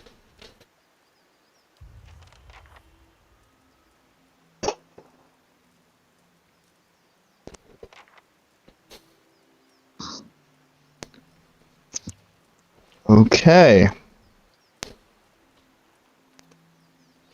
That sheds a little bit of a new light on Grieving Mother. One that once again conflicts me a little bit. Like her specific actions. Like comparing what I said before to what I'm saying to Grieving Mother. Let's take the example I said with Raedric. I said I understood his actions and his position. You know, he has to do the greater good. And I will establish, like, I'll put the same idea for what Grieving Mother is doing. The only difference is, it is true that Grieving Mother, overall, did save lives and, you know, made lives of the children and the mothers a lot better than what they would have been. It's just, is that an acceptable outcome when in the back of your, well, what do the ends justify the means? Right, exactly. And I don't know. See, this is also a really good example of chaotic good actions. Of like, yeah, you could argue that, you know, they're better this way, but it's manipulation. Right. Through something that is not entirely true. I don't know. Been difficult. Again, it's a great example of like a chaotic good thing. Mm-hmm. Very difficult. Mm-hmm. But now we have a lead for Grieving Mother stuff. Yep. And that was not as much detail as I had remembered it being in terms of the memory. Mm-hmm.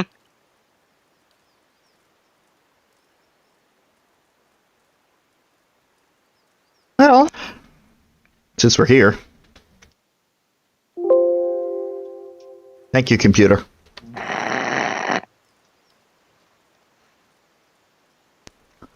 Dream in memory. Okay.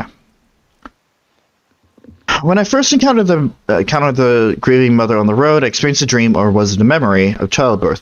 Perhaps the grieving mother herself can explain what I saw. She didn't realize that I'd seen inside her mind, nor did she know exactly what the vision was. If I can help her recall the details, then perhaps she'll be able to tell me more. The memory involved a place known as the Birthing Bell. It was clearly of great significance to the grieving mother. Perhaps she can tell me something of what happened there and why it's important to her. The grieving mother was a midwife at the Birthing Bell, and she used to read the souls of unborn children. However, she admitted that such readings are often fabricated based on what the expectant mother wanted to hear.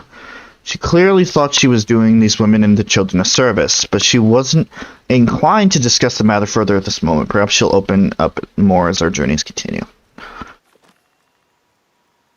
Shit, really?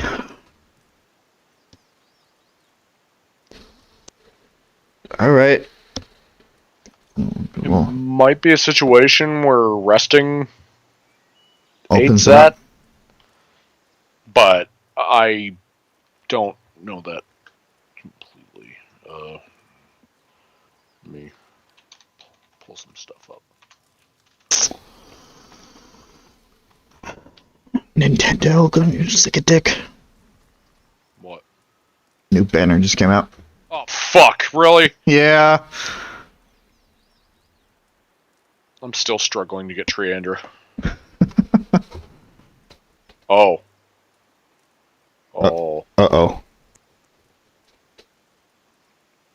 Oh.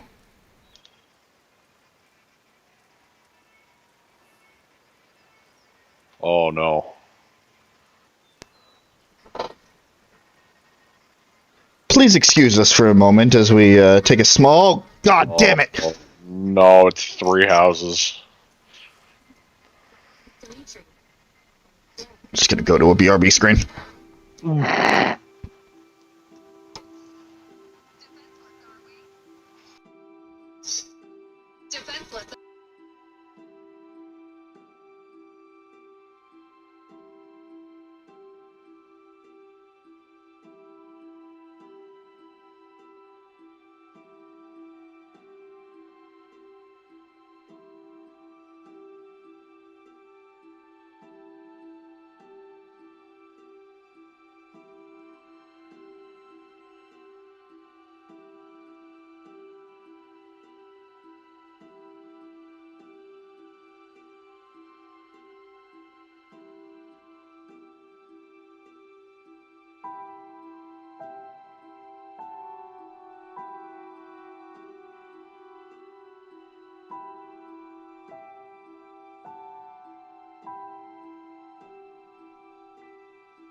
looting me. I hate it. Fuck. Alrighty.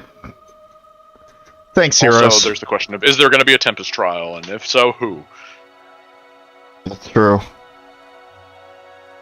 If it's fucking Sylvain, I'm going to stab my eyes out. I wouldn't mind if it's Sylvain, honestly, just as a joke. Anyway. But there are many, many more preferable options. Comes bearing... No. I slept and nothing happened. So. Right, I was looking that up before I got distracted.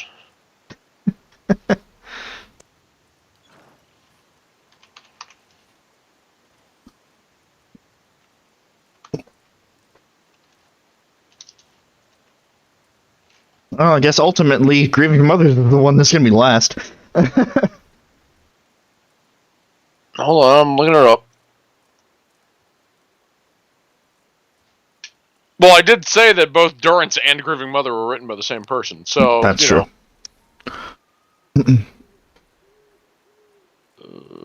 Dream and memory. So, this is all about the birthing bell. Mm-hmm. Next part, triggers after 3+ rests with the... Oh, I was going to say with the GM. No, that means Grieving Mother. 3+ rests with Grieving Mother in the party. Alright. And then you should get the question... Well, actually, hold on. I should probably wait until... Mm-hmm. I mean, we're here. We're... And then the last part is just requires Act 3 or later. Okay. And then so you're set up. Whoa! Alright. Oh, well, hey! Also, Pallegina's back. Oh, hey! Just in time, too, actually. Chris, we just did, actually. We just watched the banner. Yeah, we did. Fuck. You assumed wrong. You find yourself back in the space inside the Grieving Mother's mind. It is familiar this time, and even though you feel you have seen countless births from this vantage point, something fills you with unease. The sky has darkened, and the mist has arisen from the forest to hem you in. You're trapped. Just because you watched it, though, doesn't mean we're discussing it right now, Chris. You hear something. The sound is strange, dissonant, like warping metal. You grit your teeth against the noise, and yet, as it rises, the eerie melody drives the numbness from your limbs and clears space in the mist. The noise resolves in a dull tone as it resounds through your bones. You see that your hands are in motion. And once again, you are drawing forth life.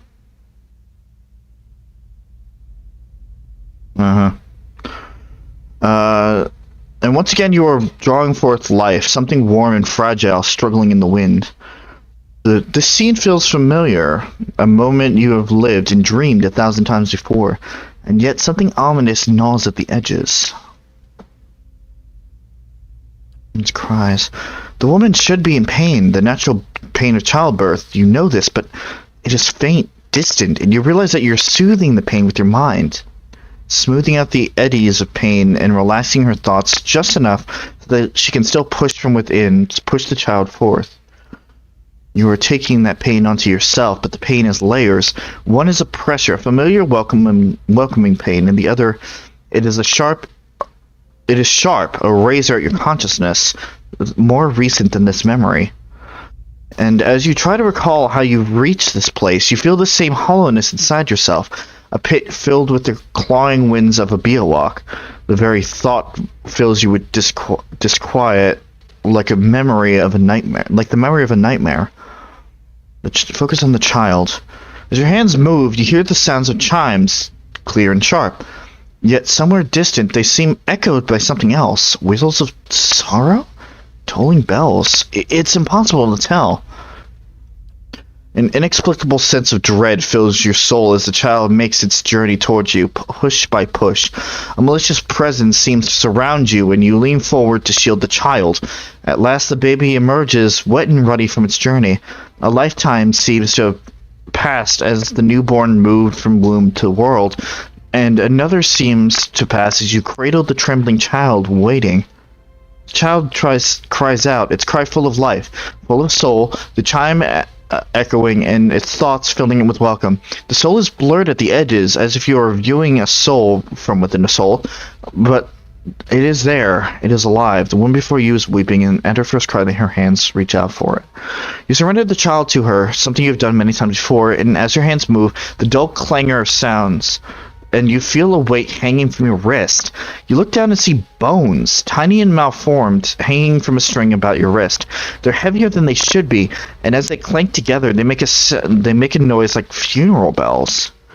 The mother is too intent upon her newborn to pay you any heed, and so you hide your wrist behind your back. She need never know, can't ever know. As you hide the bone chimes, you shiver in relief with premonition at the chill wind that suddenly sweeps the plateau.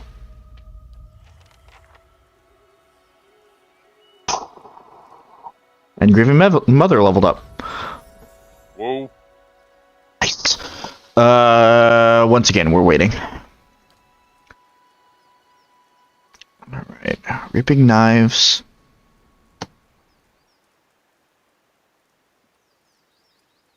Ooh, but if Grieving Mother has them, she can put them onto Parshi. Good shit. There you go. You found a way around it. And a defensive mind web. More defense.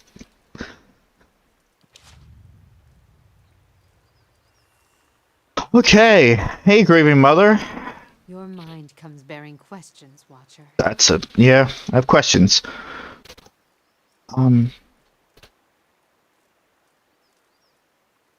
What's that you're wearing on your wrist?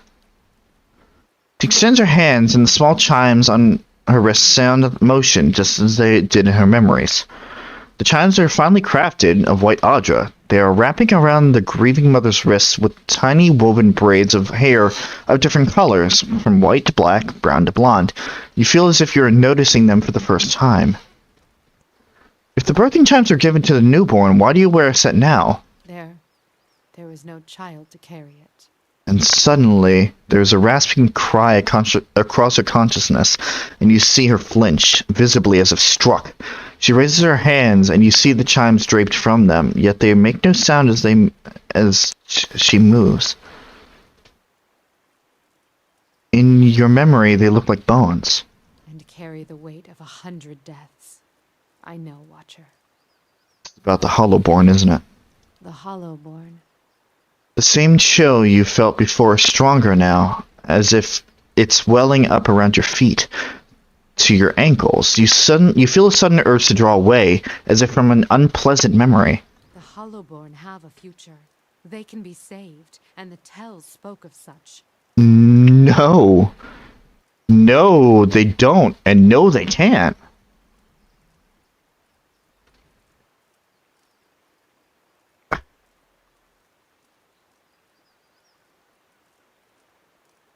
How would you know? Have you seen this future? They can be saved. They must be saved. You have seen the beauty in childbirth. What good came into the world there on the plateau. You helped me recall it. It is a memory we shared. It is the truth. In the memory, you hid the chimes on your wrist from the mother. Why? It is not what I hid, but what she saw. She couldn't know. The Grieving Mother squeezes her eyes shut and brings her hands to her ears. No more equivocation. What really happened at the birthing bell? And what would you consider real, Watcher? The truth that was experienced and remembered? Or the one that burned out only to be swept under the rug and forgotten like ash from a fireplace? What happened mattered. Forgetting it doesn't make it less real. And how much of your own life has been lost to the error of memory? How many loves and betrayals were colored with the false hues of emotion? A pity to wonder how much of your own life happened the way you recall.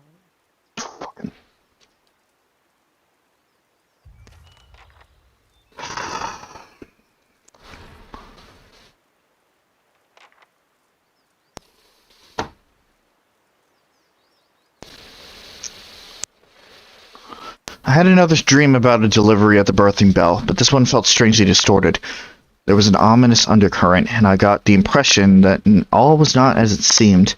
This woman does not fully understand her own past. If I'm to learn who she really is, I may have to dig deeper into her story. How odd. I just realized that she wears Audra chimes around her wrist. The very chimes she claims she always gave to the newborns. When I asked the Grieving Mother why she wore the birthing chimes, she mentioned the Hollowborn. She believes they can be saved and feels that it's critical that we find a way to restore them. I pressed her and she became evasive. I know there's more to the story, but I may have to spend more time with her in order to break through the lies she's woven around us both. Okay.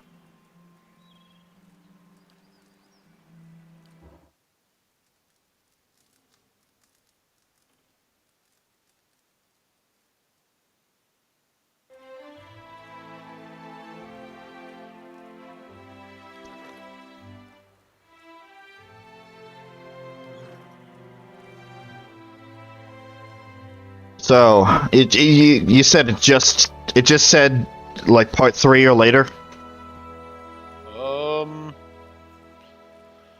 Act 3 or later, triggers after 3 rests. Okay. After the previous stream. Yes. Okay. It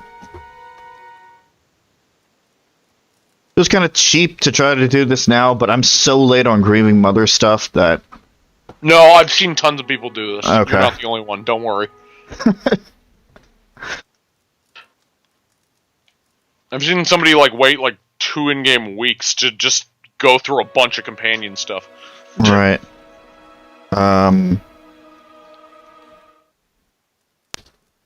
Actually 3, when I think about it. Not 2. 2 doesn't seem nearly as long. Right. There we go. The morning is cold and silent. You are upon the plateau of the birthing bell, and there's no sound, no wind. The sky is a smooth, mortared gray. The forest beneath the plateau, nothing more than a jagged black silhouette. Even the rock, the Audras around you, it feels colder. The sun's warmth bled from it. Against the cold backdrop of the sky, you see the great birthing bell, hanging from its arch of Audra. Its surface is tarnished, and the shadows inside the bell are dark still. It seems to press down upon you, or simply sadly watching, as if standing above a grave formed from the table of the plateau, and the remains of the mother's womb that now covers its surface. And there is something heavy in your hands. It breathes, gurgles, slick and wet, yet that's all it is. You find yourself filled with fear. You don't want to look at what you're holding. You don't want to touch it with your mind, and it is all you can do not to cast it aside from you. The mass before you is vacant, flesh in the shape of newborn. Bubbles of saliva bunch at the mouth, expelling by its steady, gurgling breath. The arms, legs, head lolling, limp. No thought, no struggle, no desire to cry in protest of the pain. There is nothing from within.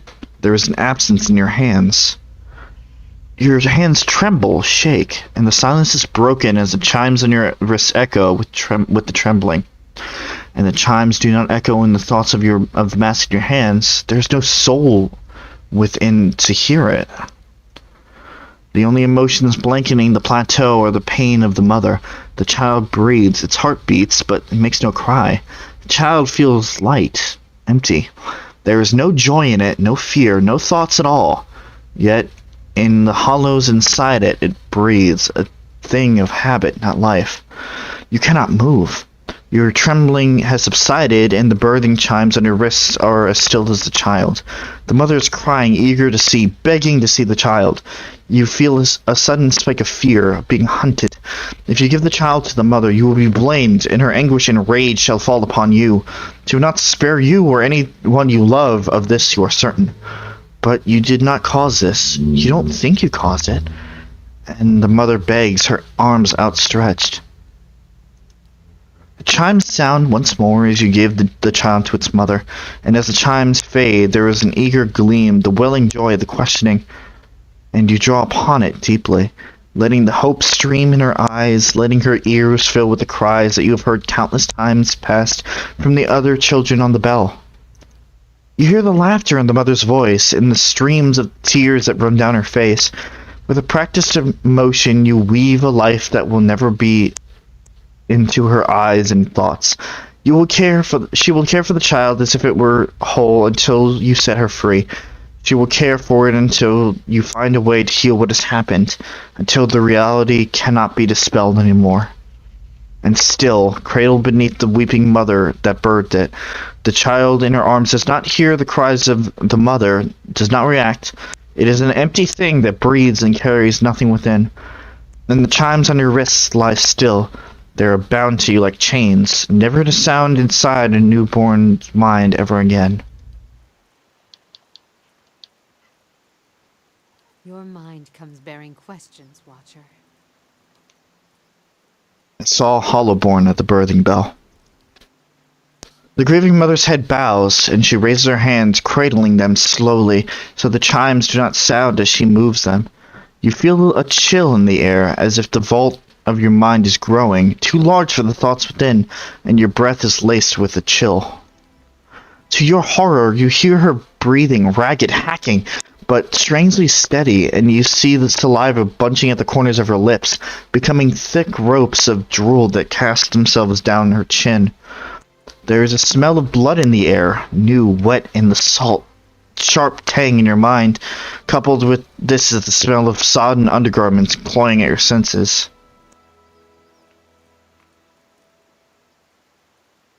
Take her shoulder and try to steady her. Stepping forward, your hand falls upon her shoulder. Then you feel her begin to fall, rigid as a falling stone, and you place your other hand on her shoulders to steady her.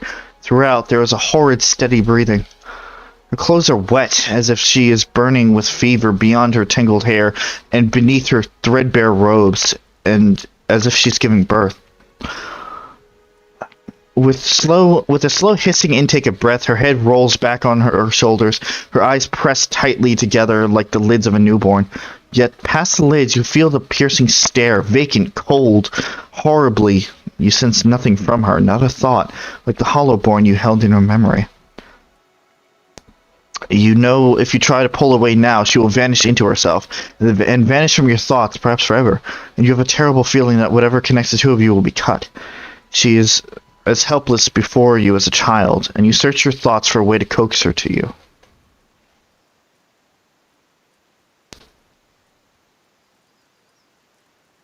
Sound the birthing chimes. She jerks slightly before you, then her head tilts, and steady breathing breaks, and she gives a racking cry. I thought it was my doing. I thought that I had stilled it with my thoughts. The child. It was just a child. What was done with it?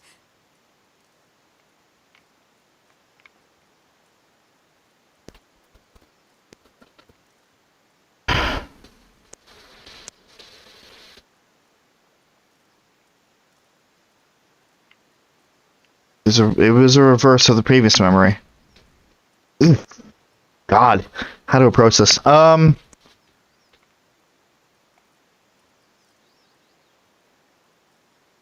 not know.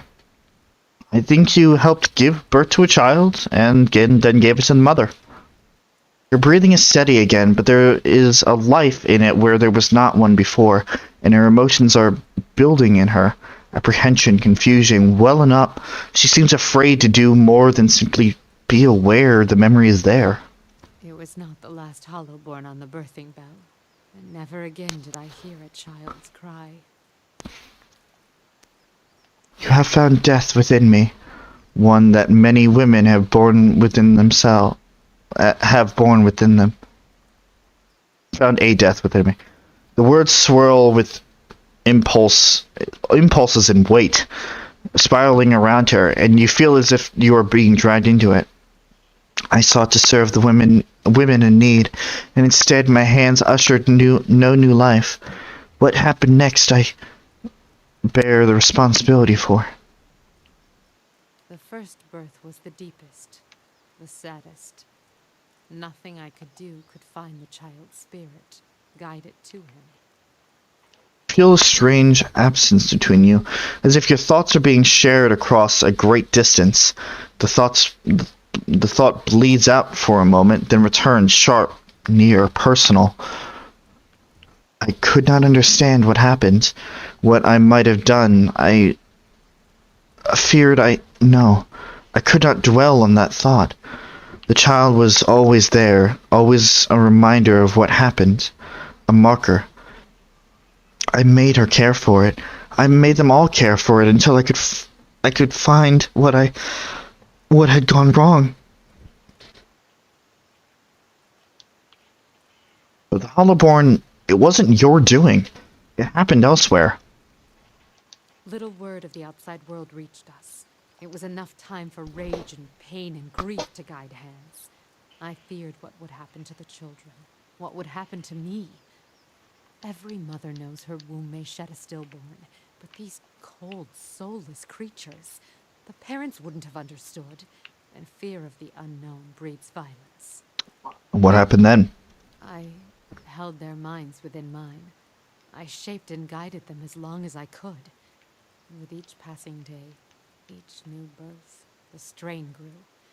And the more I felt my control slipping, the more I focused my thoughts. Eventually, even I succumbed to the power of my own illusion. I'd woven the threads so tightly that I could no longer see through them. And then one morning, I heard funeral bells tolling in the village. The sound of wailing rose through the mists. A mother had died, her mind so focused on the care of her Hollowborn child that she neglected to even feed herself. And with that, the illusion broke. The townsfolk saw their Hollowborn the way they were, not the way I wished them to see. By the end of the day, they'd begun to look at me differently, too.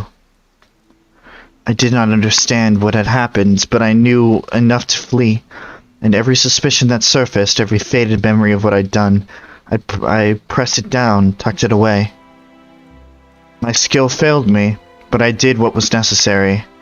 I regret the mother's death, but how much worse would it have been had I not acted?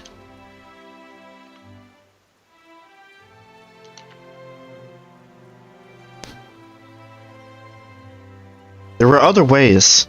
You could have sought outside aid for the children, or fled if you feared yourself. The choices you speak of are not always clear in crisis. Not in that heartbeat when the first mother begged for her child and I had to decide what I would give her. How could I have known where that path would lead, or that there were others seeking the same answers? And even so, that hesitation would have cost a young life.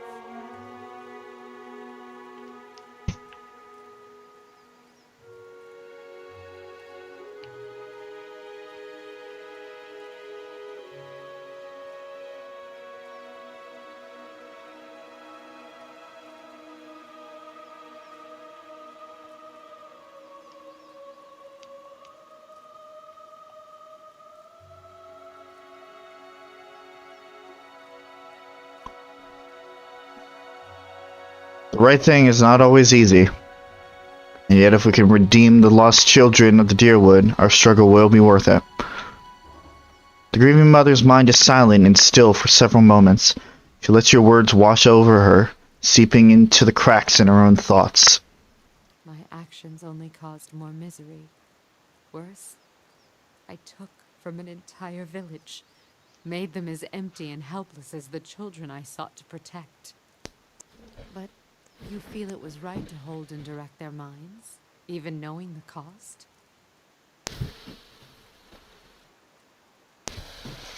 Not entirely. But again, it's a very thin line.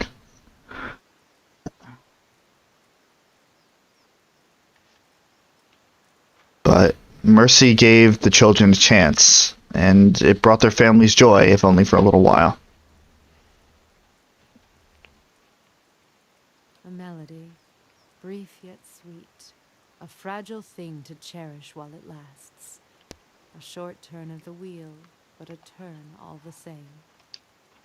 Your words have soothed my mind in ways I did not expect. I thank you, Watcher, for the gift of your sight, for using it to guide me out of the prison of my mind. Let us hope it can also free you from the illusions Theos has woven around you. And that is it.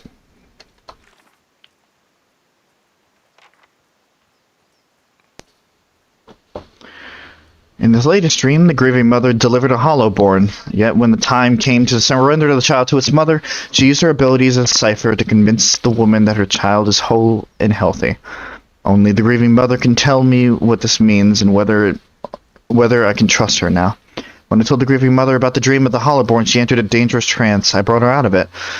Widewind's legacy began during her time as a midwife at the birthing bell. When the first Hollowborn came, she wove an illusion around the mother's mind so that the child will be cared for. But as the crisis continued, she taxed her abilities to the limits. She is still haunted by the memory of the soulless children, as well as the control she exercised over the village. The Grieving Mother is still haunted by her actions at the birthing bell as well as her ultimate failure to protect the Hollowborn there. Nevertheless, she did the best she could at the time. If we find an opportunity to reverse the legacy, I know it will be worthwhile, whatever the cost.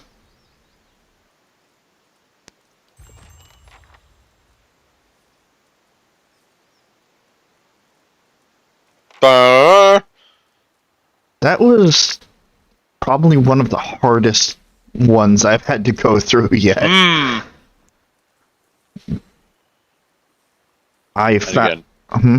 As I said before, this is an amazing example of the idea of a chaotic good idea.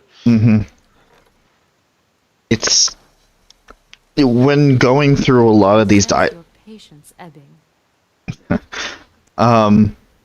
Whenever I can tell you for right now that through a lot of the dialogue options that were offered, I could see a few of them that I would have said.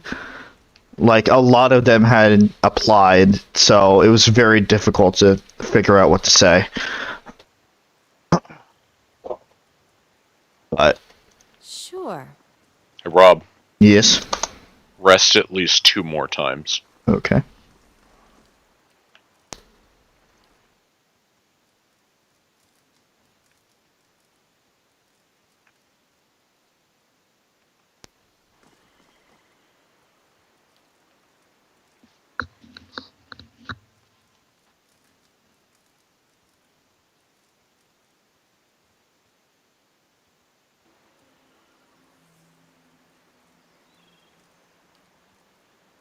As you turn to the Grieving Mother, you find her already at your side. A question rises to the surface of her mind like a bubble from the depths, yet her eyes are cast down. There is something I would ask of you, Watcher. A burden I would relieve. Yet, even the asking is a burden of another kind. Stop that. Ask anything. I will ease your burdens as best I can. The memories of the birthing bell, the Hollowborn, the mothers. Even knowing that my actions were righteous, necessary, their memory haunts me. I see reflections of the lives I could not save wherever we travel. And when I lie down to sleep, the dreams of empty children and blind eyes are more vivid still. Please, Watcher. I tried once to forget, and yet echoes still tormented my soul. But if you were to cleanse my soul of the memory, I could at last be free of it. Will you grant me this? How will this affect you? Will you even... Beep? My PlayStation is possessed again, I apologize. Okay. How will this affect you? Will you even be the same person? I will be the same, only free of the memory. My allegiance, my skill, these will still be dedicated to our cause, to your aid.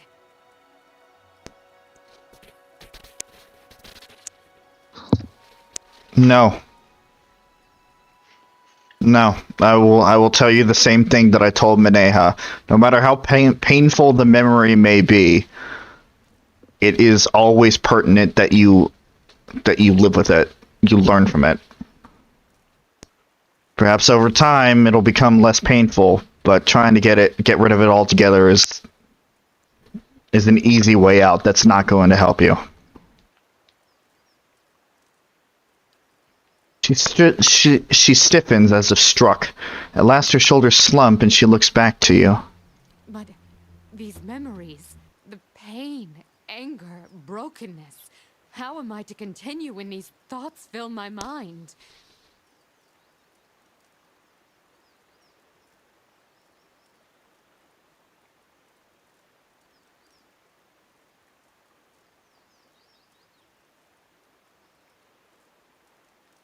The pain you remembered was felt even more keenly by those you would forget. Do not dishonor them. This is a difficult truth, but truth nonetheless. I thank you for your aid, Watcher, even if it is difficult to bear.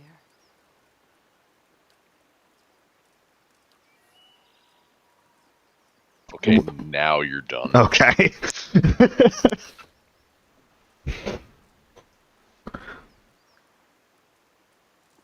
Still difficult. No.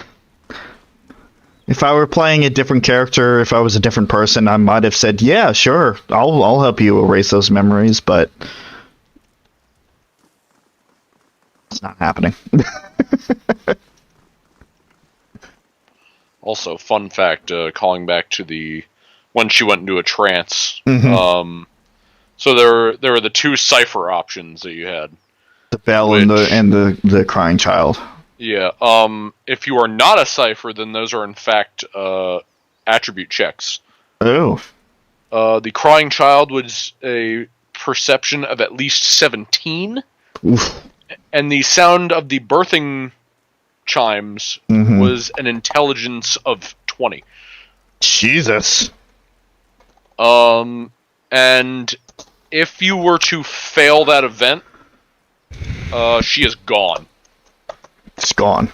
She's just gone. She disappears from the party.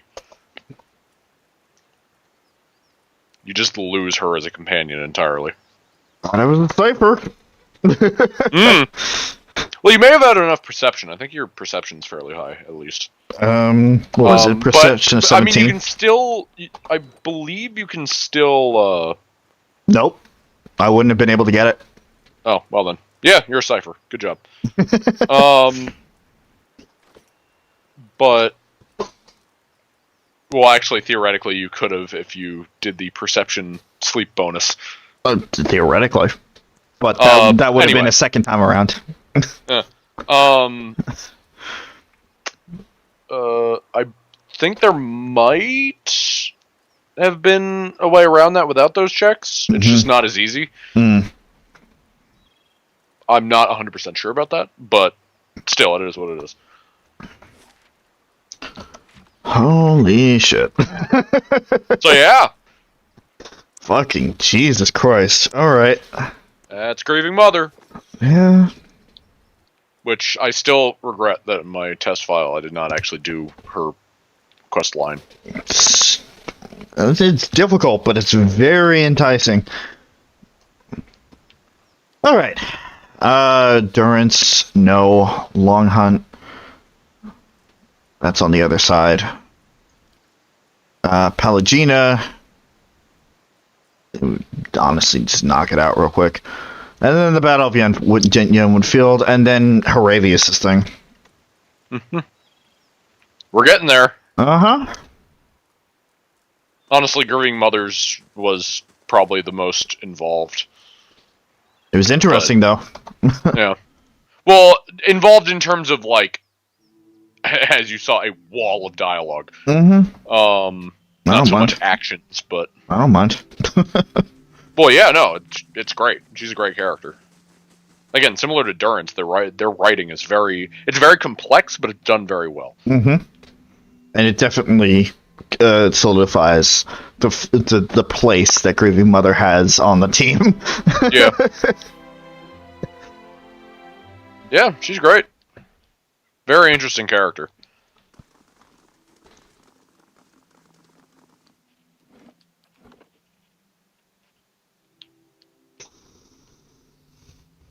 All right, time for the Battle of Winfield. There we go! Are we actually doing it right now? Yeah. Okay, fuck it, sure. Because I feel like after doing that, that'll be a perfect, like, Balance. cutoff point. Yeah. Oh, I see. Well, the balance too, but like a perfect cutoff point. So we would actually be starting part 3 next time.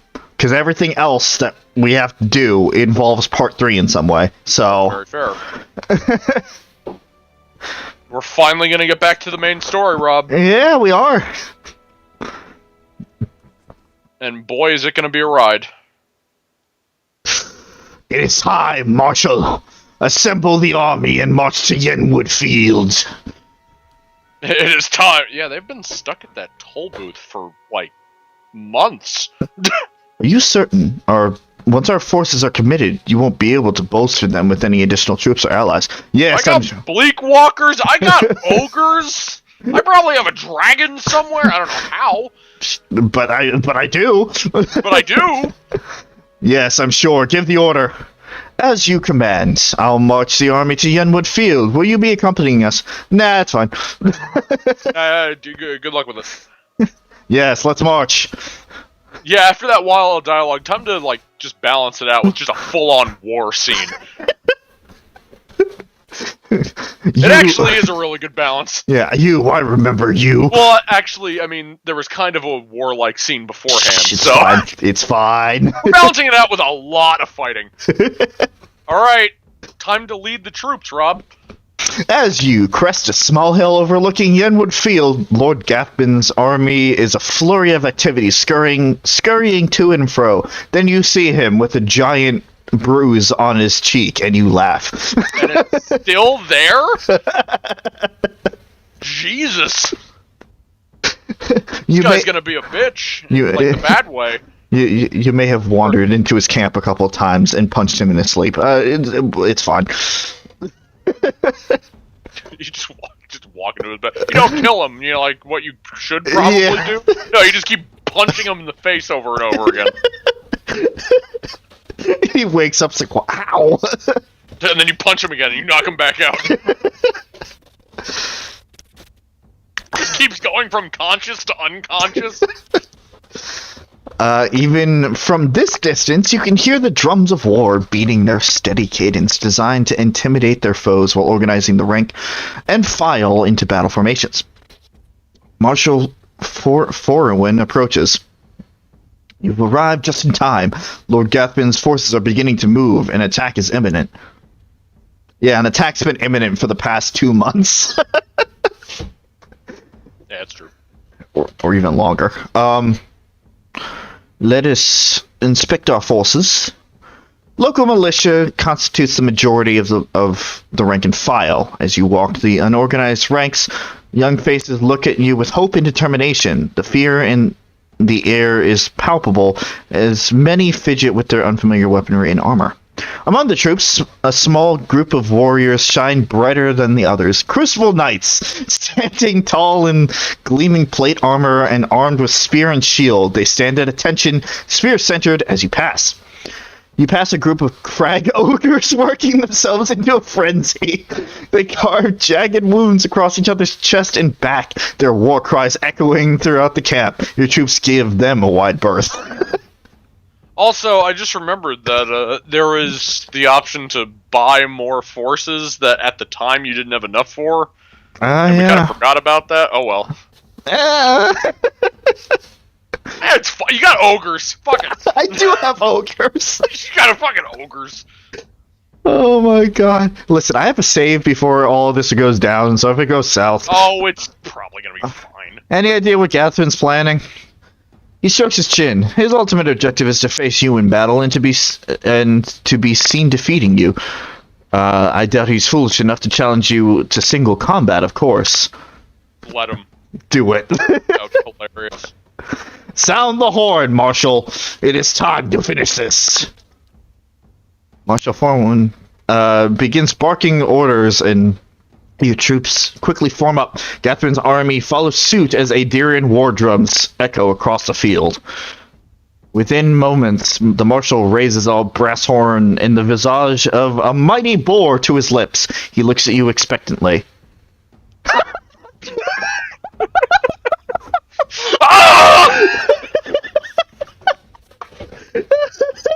really want to do that, but I want to say for Cat News. Also, 3 is really good. Yeah, too. that's actually what I was laughing at. Fucking Ron glorious. Like that's some fucking Valhalla shit. Yeah, and that tickles my my Nordic bone a little bit. No, but what would Parshi do, Rob? Are we talking today or overall? I mean, listen, today has been a special, like, in terms of special character kind of special, showing of Parshi. Then maybe, you know, that absolutely, the special Cadus gene kind of flexed in her body a bit. Then maybe we should put the cherry on top of the, on the... I mean, it's up to you, ultimately. I also do just kind of appreciate just the nod. That's true. But, I mean, they're... all of these are good. All of these are good, and that makes it really hard to choose. Yeah, no, you're right. In terms of Parshi...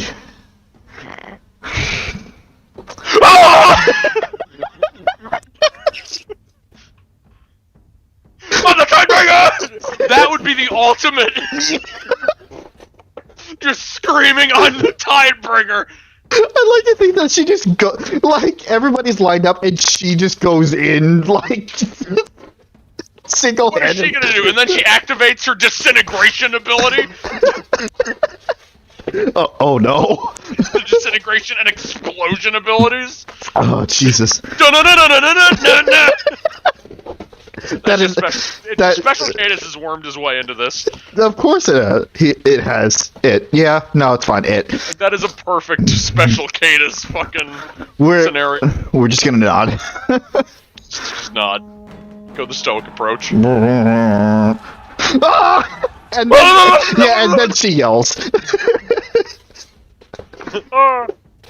Your troops bellow across the field, pounding weapons to shields as the marshal's horn sounds. Dozens of bowstrings twang in unison behind you as your archers unleash a hail of arrows at Gathbin's army. The missiles hiss through the air with deadly accuracy, felling scores of enemies. In a bold move, Gathbin points his sword towards your position, giving an unheard order. His infantry, shields raised, charge the field. We yell louder, fucker!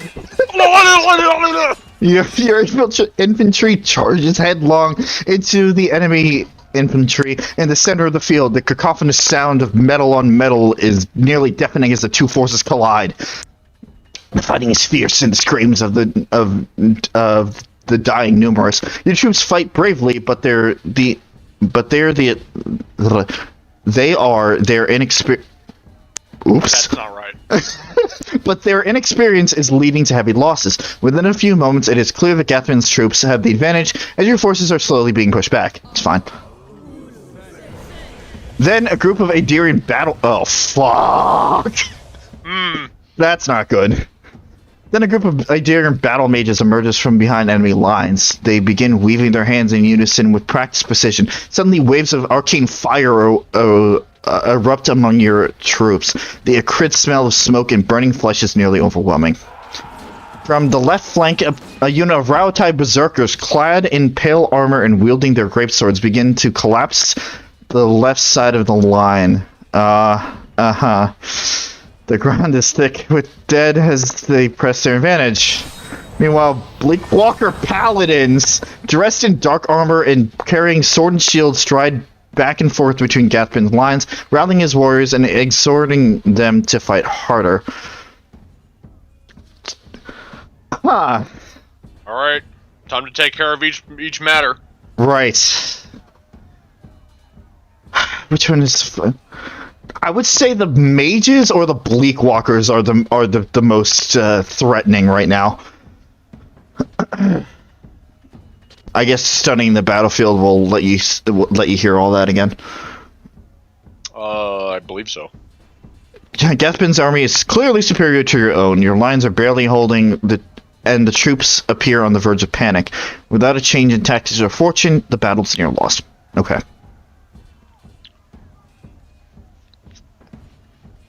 Which I believe, by doing some of these, it may change that. It's one of those scenarios. Mm-hmm. Alright, we need to take care of those battle mages. What's your plan?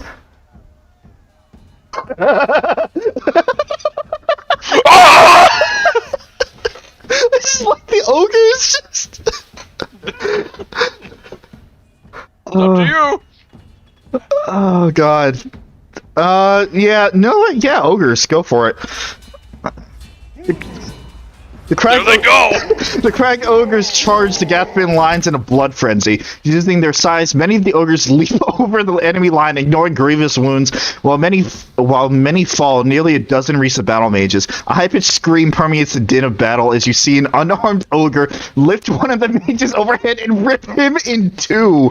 Shortly after, the magical barrage against your army ceases. They literally tear him apart. Fucking Jesus. Good. Alright. How are we looking? Troops fight bravely, and your lines are holding for the moment. Gathbin's army is slowly pushing you back, and casualties are mounting. Defeat is likely. Okay. Bleakwalkers are next. How do you plan on doing it? Send in the Crucible Knights.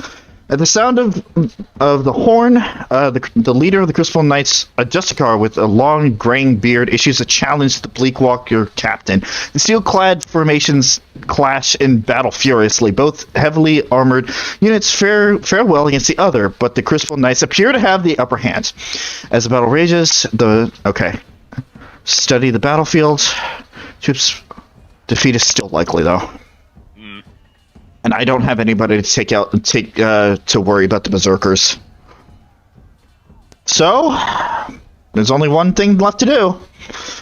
Alright. Uphill battle. This isn't the first time we've had one of these anyway. Alright. As the remainder of your forces charge, a horn sounds in the distance. A new contingent of warriors crests a nearby hill. As Gathbin's reinforcements... Oh, fuck you! Charge headlong into the fray as other troops cheer triumphantly. The new arrivals join up with Gathbin's army. You make out the form of Captain Emery leading the charge at... Oh, right, I forgot about Emery. Leading the charge in her dark armor. She kills one of your troops with a well-aimed pistol shot before running another through with a gleaming rapier. She kills foe after foe, and at one point, with the dead piled around her, she seems to face you from across the battlefield and shrug. Oh, alright, well, I guess that didn't pan out. As the battle rages, your forces fight valiantly, pressing ever forward. Casualties on both sides are high, and victory remains elusive for either side. Alright. Harshy! Lord Gathbin strides through the carnage, his elite guard accompanying him. We both knew it must come to this. Come now, it's time I put you down like the dog you are.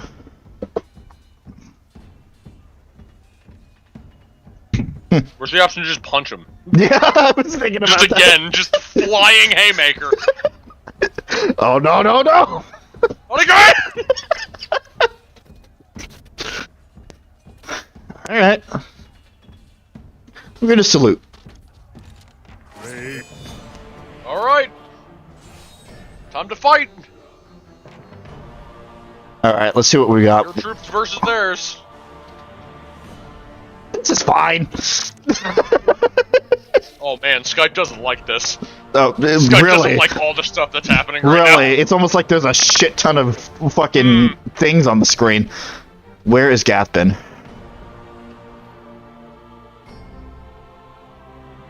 There's Emery. Well, can't say I didn't try with Emery.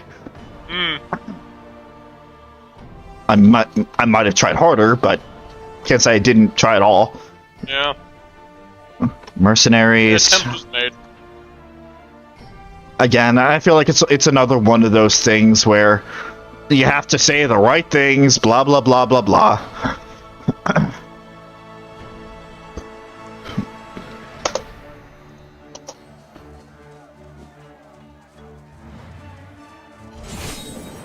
Everyone go! Fucking go! I'm assuming it's kill everyone, not just kill Gathbin and be done with it. Hey, Rob. Yeah. Route the enemy. Fuck. Alright. Bitch, Alrighty. it's a route chapter. Look at all this space we have to work with, too. Look at all this space. Yeah? Oh, this is gonna be fun. Just looks over at Aloth. Hey, remember that thing I told you to never do ever? Here's Yeah. your one pass. Go. Alright. The Aloth just looks at you, looks back at them, looks at you, looks back at them, and then just smiles.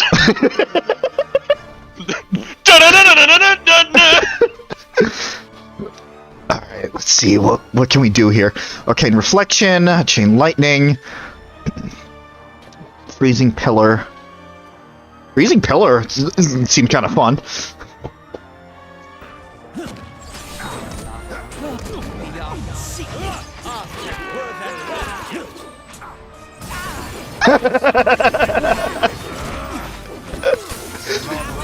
Good shit. There's a lot of shit going on right now. I know, and I'm sure Skype is having a wonderful time. Oh, Sky, I can barely see what's going on right now. It's okay.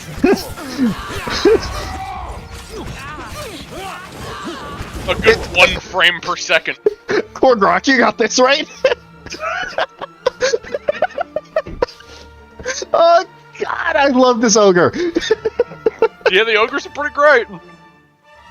I know I'm getting loud and out of control, but I don't care. It's Listen, this is a good moment. We actually waited like the whole game for this. Hey, Kana, it's Drake time.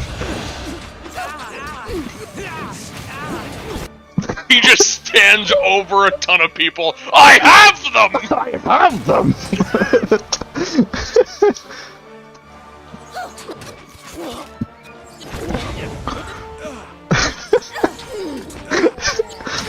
Oh, this battle mage is not going to do so well. All right, let's see what else we can do like here. where the culmination of a ton of shit goes on. Like, you know, Alosh just having fun in the corner. Like, fucking Kana summons a Drake, and then one of the fucking soldiers charges up near him, and he reaches his hand into his helmet, and he pulls out a fish and smacks a guy with it. It's the dead fish. Hits a guy so hard with the fish that it kills him. Alright, what are we doing here? Who's that? That's Parshi. Alright. Fucking Durance is just running around healing people, and one guy gets close to him, and he just headbutts him with the fucking bump helmet, caving in his skull. I'm sorry, Captain Emery. If only this could happen another way, but it can't. There's like 16 guys around fucking Adair just stabbing him, and he's like, I don't feel any connection. Adair is taking on Gathbin. Yeah, that's about right. Oh god. I want to face Parshi? What is that? Hey. I'm a wall. Just shield bashes him. Let's see. Crucible of the Soul. Let's have some fun.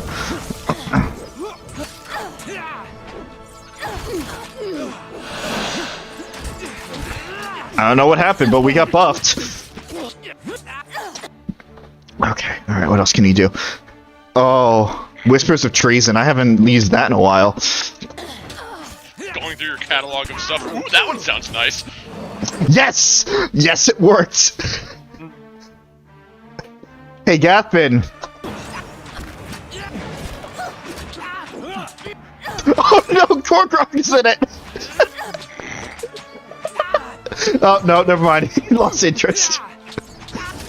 Oh yeah, there's some leftover people over here. All right. Thanks, Shield Warden. You did well. You could die now. Look at all this stuff I can loot. Look at all this stuff I won't care about. Because I have all the money and all the equipment already. All right. Who's left? Who's left? Oh no, this priest. Just the turning on the heel. Yeah.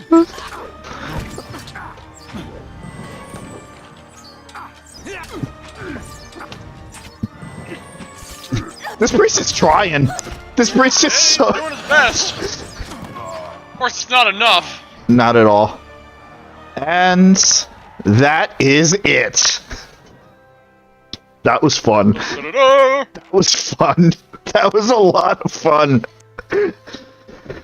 Oh god, Lord Gathbin lies dead before you, his army scattered. Bloodied and exhausted, your remaining troops look to you, swords raised, high in victory, chanting your name. Parshi! Parshi! Parshi! One person's yelling Cadus. Cadus! Holding the hem of his robe as he steps over several bodies, Chancellor Warren approaches you. Although his face is pale, he looks as if he will be sick at any moment. He forces a smile. Lady Parshi, while I'm grateful this dispute is finally over, it is regrettable so many lives were lost in the process. Gathbin should have just been reasonable from the start. In any case, as the legal arbiter of Earl Badamar, I'm here to inform you that you've been declared a Thanu of the Deerwood, and Cadnoa has been recognized as your domain. It shall forever be thus, and will be passed down to any descendants you may have in the future. You're a landowner now. Awesome. Of course, now that your claim has been upheld, you are expected to forward a small portion of any taxes you collect to your rightful Lord Earl. Yeah. It's fine. I have more money than I have. I don't need any more money. Yeah. Tell Earl Badamar that I am grateful for his assistance, and I'll make sure his taxes are collected with regularity. Excellent. I'll inform the Earl that everything is in order. It appears my work is done. Feel free to visit the palace if... on second thought, I'll come and visit you, yes. Perhaps in a year or 3. That's about right. Lady Parshi, it has been an honor to serve you. I'll be making my way back to Gayron's Grasp. The Earl has some urgent business for me there, unfortunately. Should you ever find yourself that far north, feel free to call on me. I'd love to trade war stories with you over a cup or two. Oh, I got plenty of stories, believe me. Oh my... There was this one time I went into this place called Raedric's Hold. Oh, man. The heir of Cadnoa. You now officially own Cadnoa. You know, after all that shit you did for it. Yeah. Now you own it. The crossed eye. Alright, well, whatever. Zawa, go for it. Yeah, sure. Whatever. Zawa, are you high? Yeah, you're always high. Oh, you go. Man, all the stuff that I don't need! Oh, yeah! Sure. Yeah, free shit!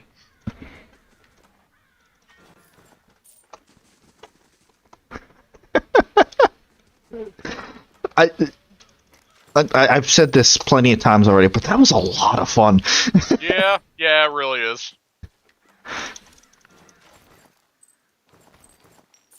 Just gonna watch. I love full-scale battles. Yeah. Let me tell you.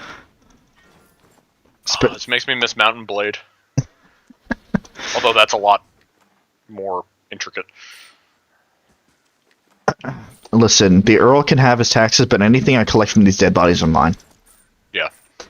You can't tax this shit. Is that it? Yeah, all the stuff that I loot from a battleground is, all under the table.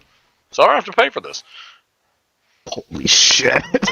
Look at this just field of death. I know, I'm just looking at the full scale of everything. Yeah, that's great. Alright. Let's get out of here. Everybody's rage quelled now. Kana, Durance. Connor's just walking over, he just kicks a head off a dead body. Ah, today was a good day. Durance? It's fine. I think he's just really mad that it's still on his head. Oh, there's the victory music. Oh man. Oh my own. Oh god, that was a clusterfuck of amazingness. Yeah.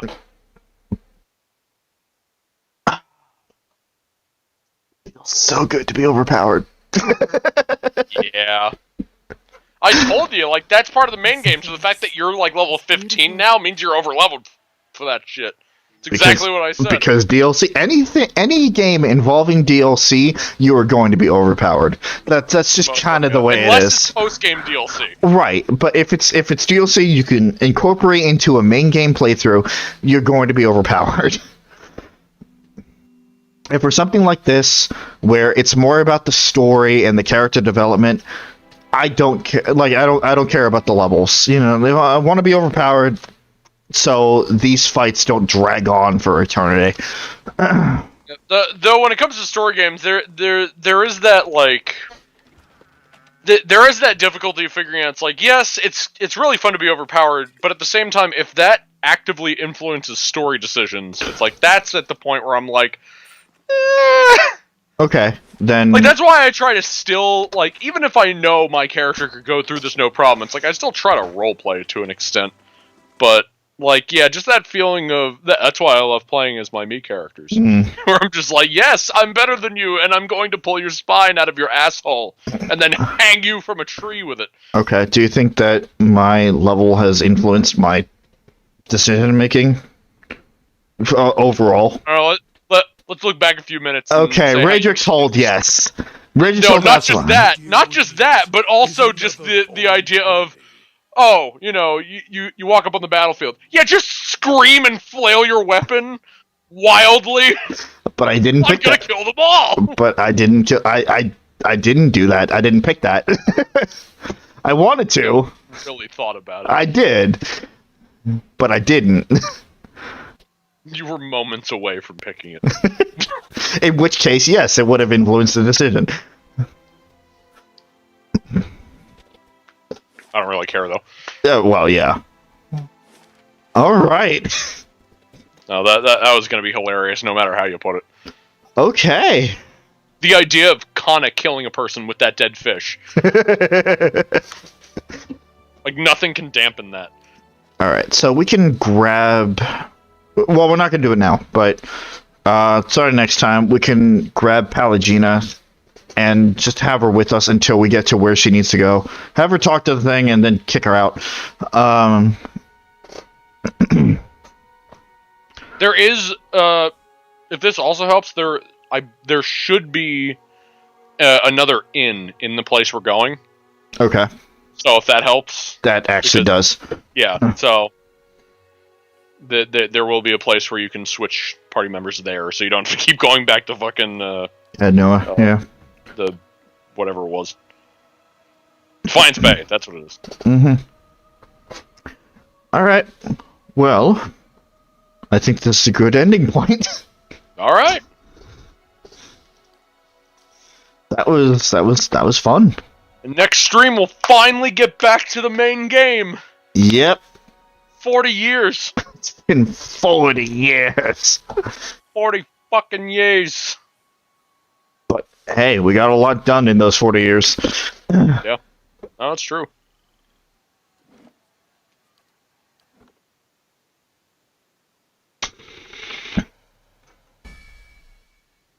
Collision's a good game. Oh yeah. Again, especially like Act 3, because this would... Well, I mean, it's not that this would happen at Act 3, but it's the best time to do that quest. Mm-hmm. Yeah. Of course, you know, killing Raedric and whatever the fucking cousin's name was, totally not going to have any sort of consequence whatsoever. Yeah. I mean, same thing with the dragon. It's like having a dragon... To be fair, you made a decision. I did. You made your decision, you stuck by it, you said you'd do a thing, and you did it. And I respect that.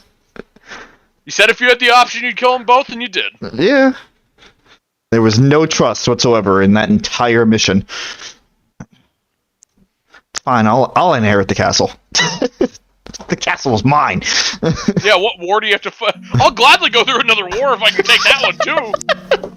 Even though you basically did single-handedly by Yeah. walking through their front door. I threatened their guards. I killed them. Went up, killed some I more walked guards. through the front door, I killed almost every guard that was between the front door and the throne, and then new guys came in, and then I killed the person at the throne again, and then killed everybody on the way out. I was just a wave of death throughout that whole fucking experience. And it was fun. Yeah. Being chaotic every once in a while is just fun. Oh, I know it. I know you know it, but like that coming from me, who has always tried to stay true to a character, but just letting it go every once in a while. Okay.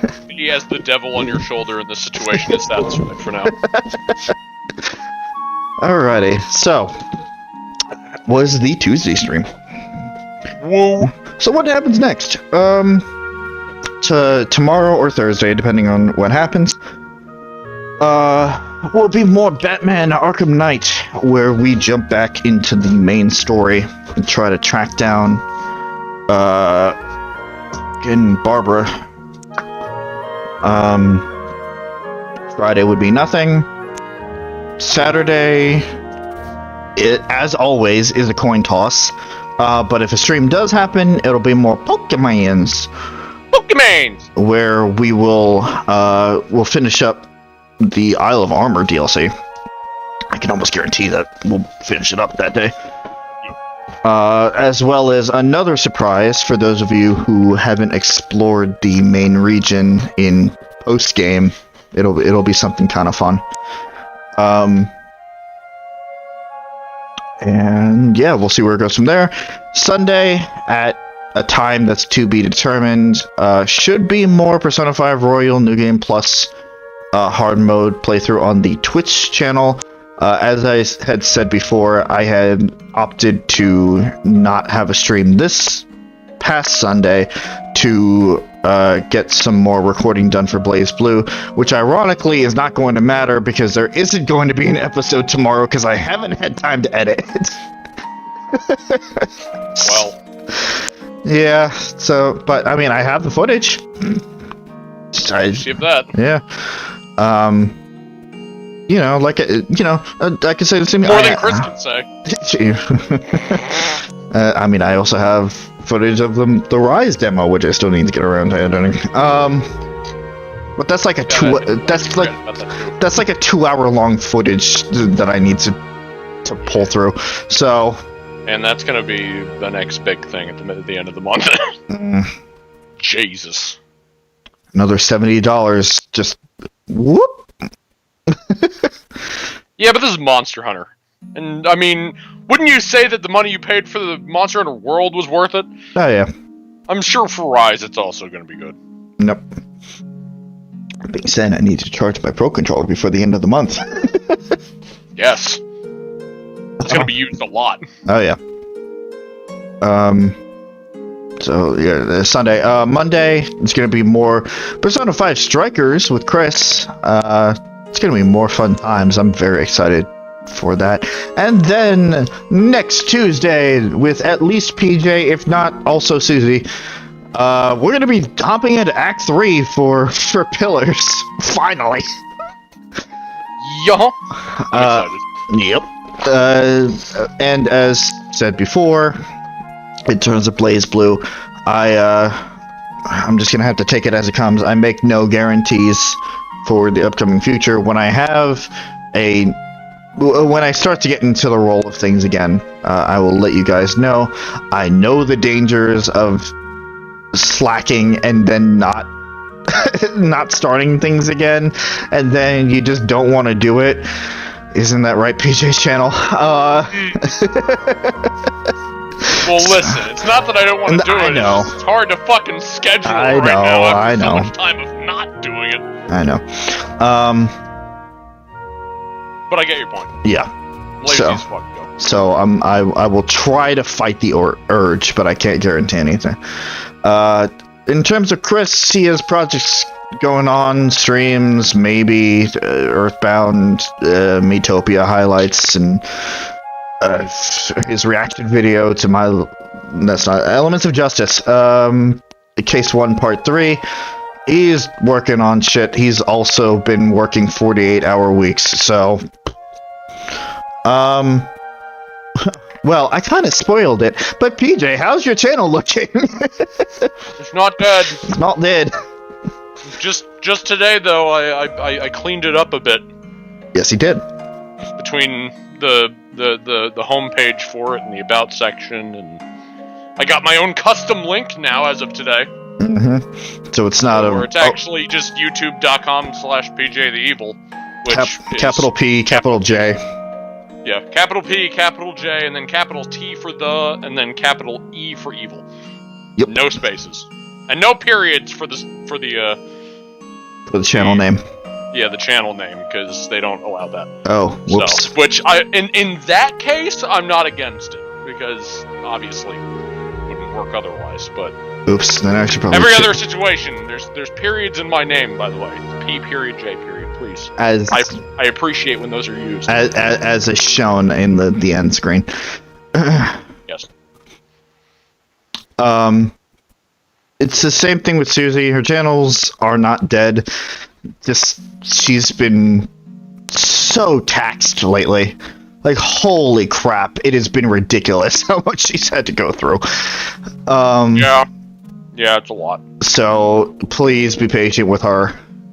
She'll get around to uploading when she uploads. It is definitely worth the wait. I can guarantee that. Yeah, she does good stuff. Yeah. Art and gameplay alike. Mostly art, at least for the time being. But if you haven't checked the channels out, definitely go and check them out. There is footage from the past that is uploaded that you can check out in the meantime. And I would be remiss to not mention the fifth person in our merry little band of fucks. She doesn't run a channel, but she pops in from time to time. It's Pooja or Smiley, depending on who you ask. Currently, she is in the Pokemon series with us. She's also in the Earthbound series on Chris' channel, and the hiatus of a Professor Layton versus Phoenix Wright series on my channel, specifically the last case and bonus content. And then in terms of past stuff, she's been in most of the group stuff that we have done. That's why it's called group projects. And sporadically through the Mass Effect series that we did a couple years back. But, you know, despite our very different schedules, we somehow managed to get together every week to hang out or do this content or run a camp or have a campaign or whatever. We make it work. And we love what we do. We wouldn't be doing it if it wasn't fun, if it wasn't enjoyable. And that is definitely shown by the multitude of projects that we have lined up for the future. Which one of those might actually come to pass very soon. Oh yeah? Now that we're finally getting to Act 3. Oh, I see. You know what I mean. Yeah. Yeah. So my brain flipped a little bit. It's fine. Like, yeah, we might actually get to touch upon one of those future projects that we keep talking about. oh my god, we're finally almost through this. Listen, I love this game, but like, it's time. Yeah. It's time to move on. And 2 is gonna be great. Yeah. It's also gonna be long, but it's gonna be great. I mean, considering that next week we're going to be on stream 30. Yeah, this has been a long one. Yeah. It's been eventful, that's for sure, but yeah, it's been long. Yeah. It's good, but its time is coming to a close. To be fair, some of the length came from starting this on an old computer that couldn't run the game as well. Oh, loading the save files alone. Yeah. At time to the streams, that was great. Yeah, the mistakes and reloads over and over again, as well as, especially in the beginning, just trying to get my mind and my fingers around this type of game, because I don't play this type of game that often. So yeah, all that added up. Once we get into the sequel, I'm sure I'll be a lot more well off, because I'll have at least a general idea of what I'm doing. But we'll see. Anyway, yeah, multitude More of aspects about it, a bit more length. right. It will all make sense when we play it, but Right. it's gonna be interesting. It's gonna be interesting. Mm-hmm. And as this was my introduction, well, I mean, it wasn't the first game that I played that was like it, but I feel like this was like the key that unlocked the rest of the genre for me. Mm-hmm. Of course, I say that even though I still am not a big fan of real-time and pause, and I much prefer turn-based, which we will get into more in the sequel, I'm sure. It's honestly very interesting how much I got used to the RTS system. Like, Yeah. I mean, well, I would say that, you know, you could do whatever you wanted in the next game, but you can't really switch it on the fly. It's decided when you start a new game. So,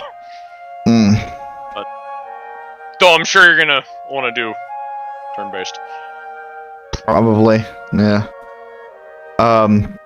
That's jumping ahead though. Yeah, no, you're right. Yeah, we got a multitude of projects, so we're not going to be going anywhere. So, you know, whenever you have time, come on in and join us. You're probably going to be seeing something wacky going on. Or just me complaining and throwing a fit, but, you know. Perhaps. Yeah, but after a stream like this, I mean... Well, no, let's be honest. It's probably just all downhill from here. But, oh, absolutely. You know... No. The Act 3, as I said, Act 3 was my favorite. Mm-hmm.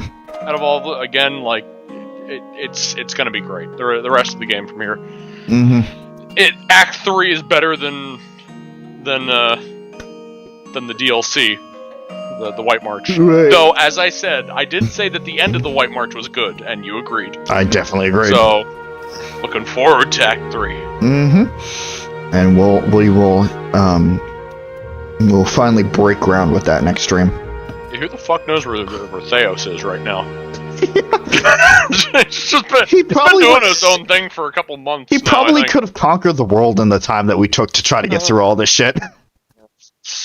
He's like, yeah, everybody just you come back to the main game. It's like, wow, everybody, I guess, lost their souls. I don't know. The fuck.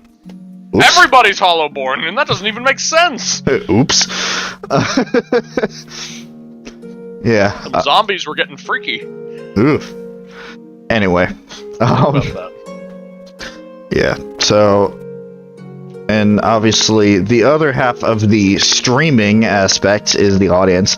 So I have to thank you, the audience, as well, for joining us during all of these adventures. Whether you are active in the chat and talking to us, whether you are lurking, I mean, whether you're watching this stuff in the future, or whether you have this on for background noise, in whatever capacity you choose to have these streams on, thank you for taking time out of your day to join us.